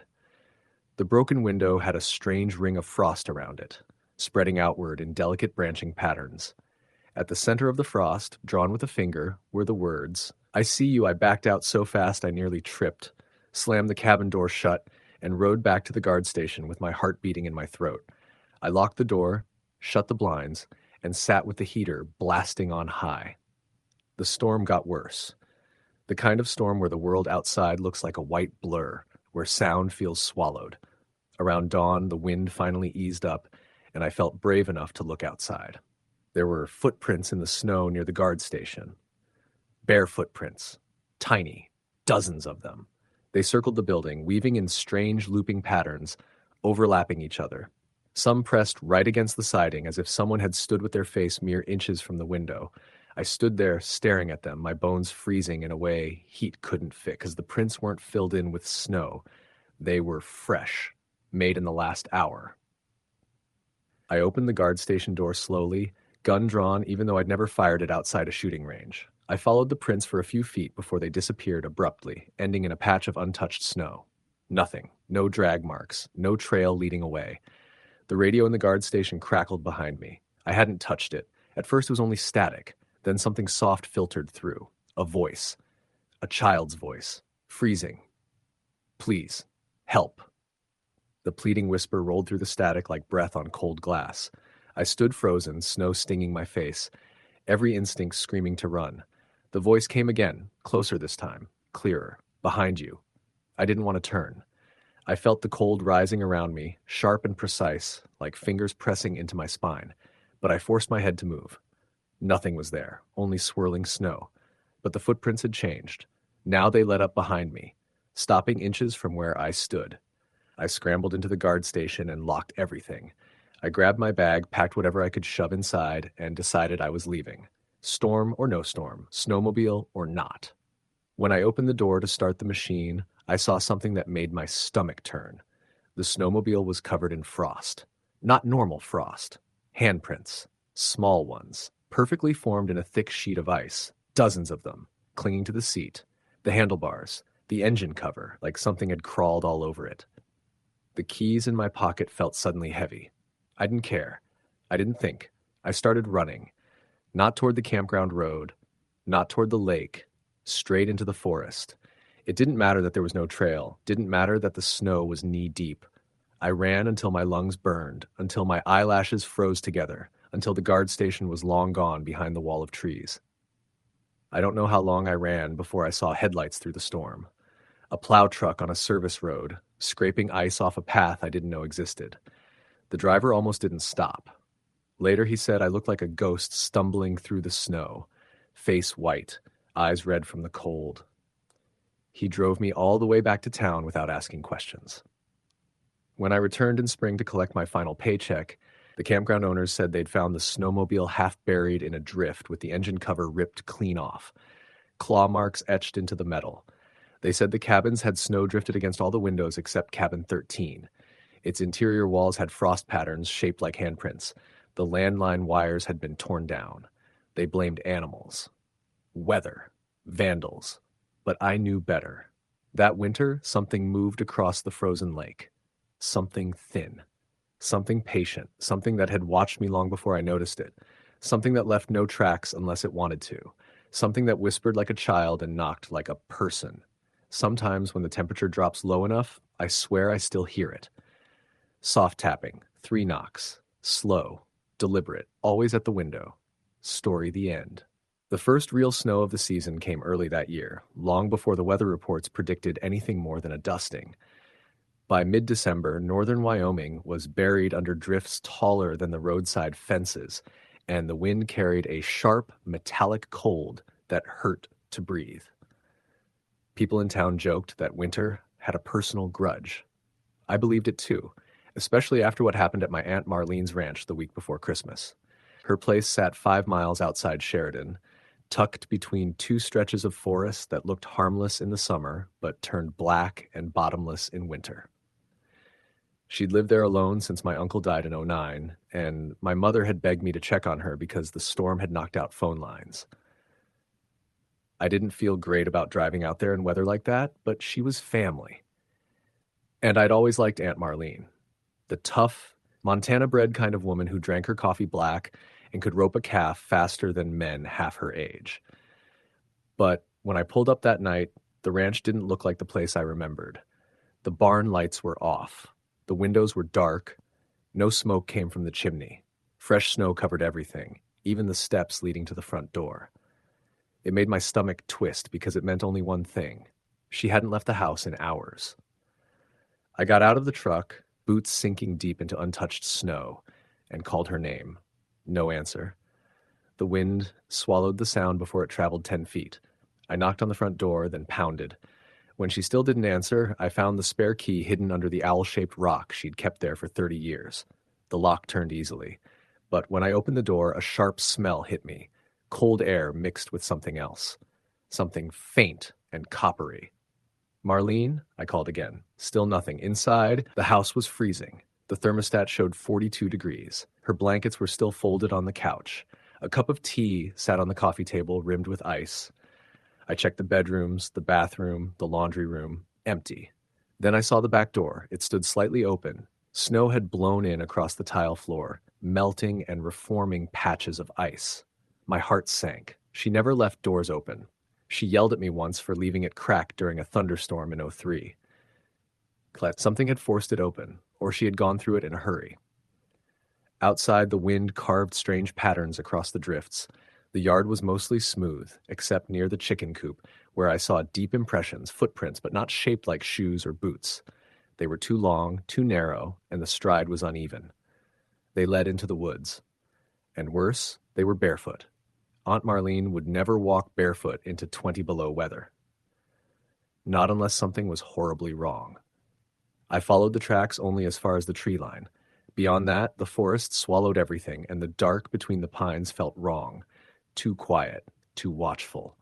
My breath fogged in front of me, drifting sideways in the wind like smoke. I called for her again, louder. The trees swallowed my voice. I backed away, suddenly aware of an awful sensation, the feeling of being stared at by something I couldn't see. My spine prickled so sharply I shivered despite the cold. I went back inside and shut the door fast. Then I dialed the sheriff's office. The dispatcher said they'd send someone when the road's cleared, but that could take hours. I wasn't waiting. I made coffee to warm my hands, stayed near the windows, and kept checking the yard for movement. The only sounds in the house were the wind battering the siding and the faint hum of the freezer. Around 9 p.m., I saw something. Not in the yard. Inside. A shadow crossed the hallway near the bathroom. Slow. Deliberate. I froze. The only light came from the kitchen lamp, but the shadow moved clearly through the dim hallway. Long and thin, like a person, but wrong. The limbs stretched too far. The angles weren't right. I grabbed the nearest thing to defend myself, a fireplace poker, and walked toward the hall. Every board under my feet creaked. My breath came out in uneven shakes. The hallway was empty, but the bathroom door was closed. I hadn't closed it. The doorknob twitched, gently, like someone inside was resting their fingers on it. "Who's in there?" I whispered. No answer. I reached forward and slowly turned the knob. The hinge groaned softly as the door swung open. The bathroom was empty, but the mirror was fogged over. I wiped it with my sleeve, and I swear to this day I saw something behind me for a split second. A pale face with no eyes, pressed close to my shoulder, then it vanished when I blinked. I stumbled back so hard I knocked into the wall. I wanted to leave, wanted to sprint back to the truck and drive blind through the storm if I had to, but something kept me inside, some instinct that if I left, whatever was in that forest would follow, and it was safer with walls around me. For a while, nothing happened. I sat on the couch with the poker across my lap and tried not to blink too long. The ranch creaked, but houses make noises when they're freezing. I told myself that over and over. Then around 11 p.m., the animals started screaming. The horses, the chickens, even the neighbors' cattle across the field. Their cries tore through the storm, sharp and panicked, echoing in the night like something out of a nightmare. I ran to the back window. Snow whipped past so thick I could barely see the barn. But something was moving out there. At first I thought it was my aunt. A figure, hunched and slow, stumbling across the yard. But as it got closer, I realized two things at once. One, it wasn't walking right. Each step jerked strangely, as if bones shifted under the skin. Two, it was barefoot. The snow didn't seem to bother it. It moved like the cold wasn't real. It came within 20 feet of the house before stopping suddenly, like it sensed me watching. Its head turned toward the window. I ducked instinctively, heart pounding so hard it rattled my ribs. I stayed crouched until the screaming animals fell silent one by one. When I finally dared to peek again, the figure was gone. The yard was empty, but the back door wasn't. I heard it click, slowly, like someone was testing it. I tiptoed to it and pressed my ear against the wood. I didn't hear breathing. I didn't hear footsteps. I heard scraping, like nails gently tracing the door frame. I backed away with the poker raised. The scraping turned into tapping, soft, rhythmic, almost playful. Tap, tap, tap, then a whisper, right through the door. "Let me in." I dropped the poker. My hands shook too hard to hold it. The voice wasn't my aunt's, but it sounded like her in the way a recording of someone can sound real even when it isn't. Too smooth, too calm, too wrong. "Let me in," it said again. I forced myself to speak. "Where's Marlene?" Silence. Then a soft, breathy laugh. "Cold out here." I stumbled back until I hit the far wall. The tapping grew faster, then it stopped all at once, replaced by heavy pressure, as if something leaned its full weight into the door. The wood creaked. The hinges strained. Snow swirled under the small gap at the bottom. I grabbed the poker again and braced myself. The pressure increased. The door bulged inward. Then, just as I thought it would burst open, everything stopped. The weight lifted. The tapping faded. The whispering silenced. Only the wind remained. I waited almost 10 minutes before checking the peephole. There was nothing outside, just snow. Endless, moving snow, but the footprints were back, bare and deep, circling the house once, then trailing off toward the woods. The phone lines came back shortly after dawn. Deputies arrived an hour later. They found no sign of my aunt. No blood, no struggle, just footprints, those same narrow, too long tracks leading into the forest. Search teams went out for 3 days. They found nothing except places where the snow had been disturbed, as if something had crawled under it. They still haven't found her. I avoid that part of Wyoming now. Can't even look at pine trees without remembering that whisper. But sometimes, when winter comes early and the wind sounds almost like a voice, I wake up in the middle of the night, convinced that something is standing outside my door. Barefoot, cold, waiting. And sometimes, God help me, I hear it tapping. Story the end.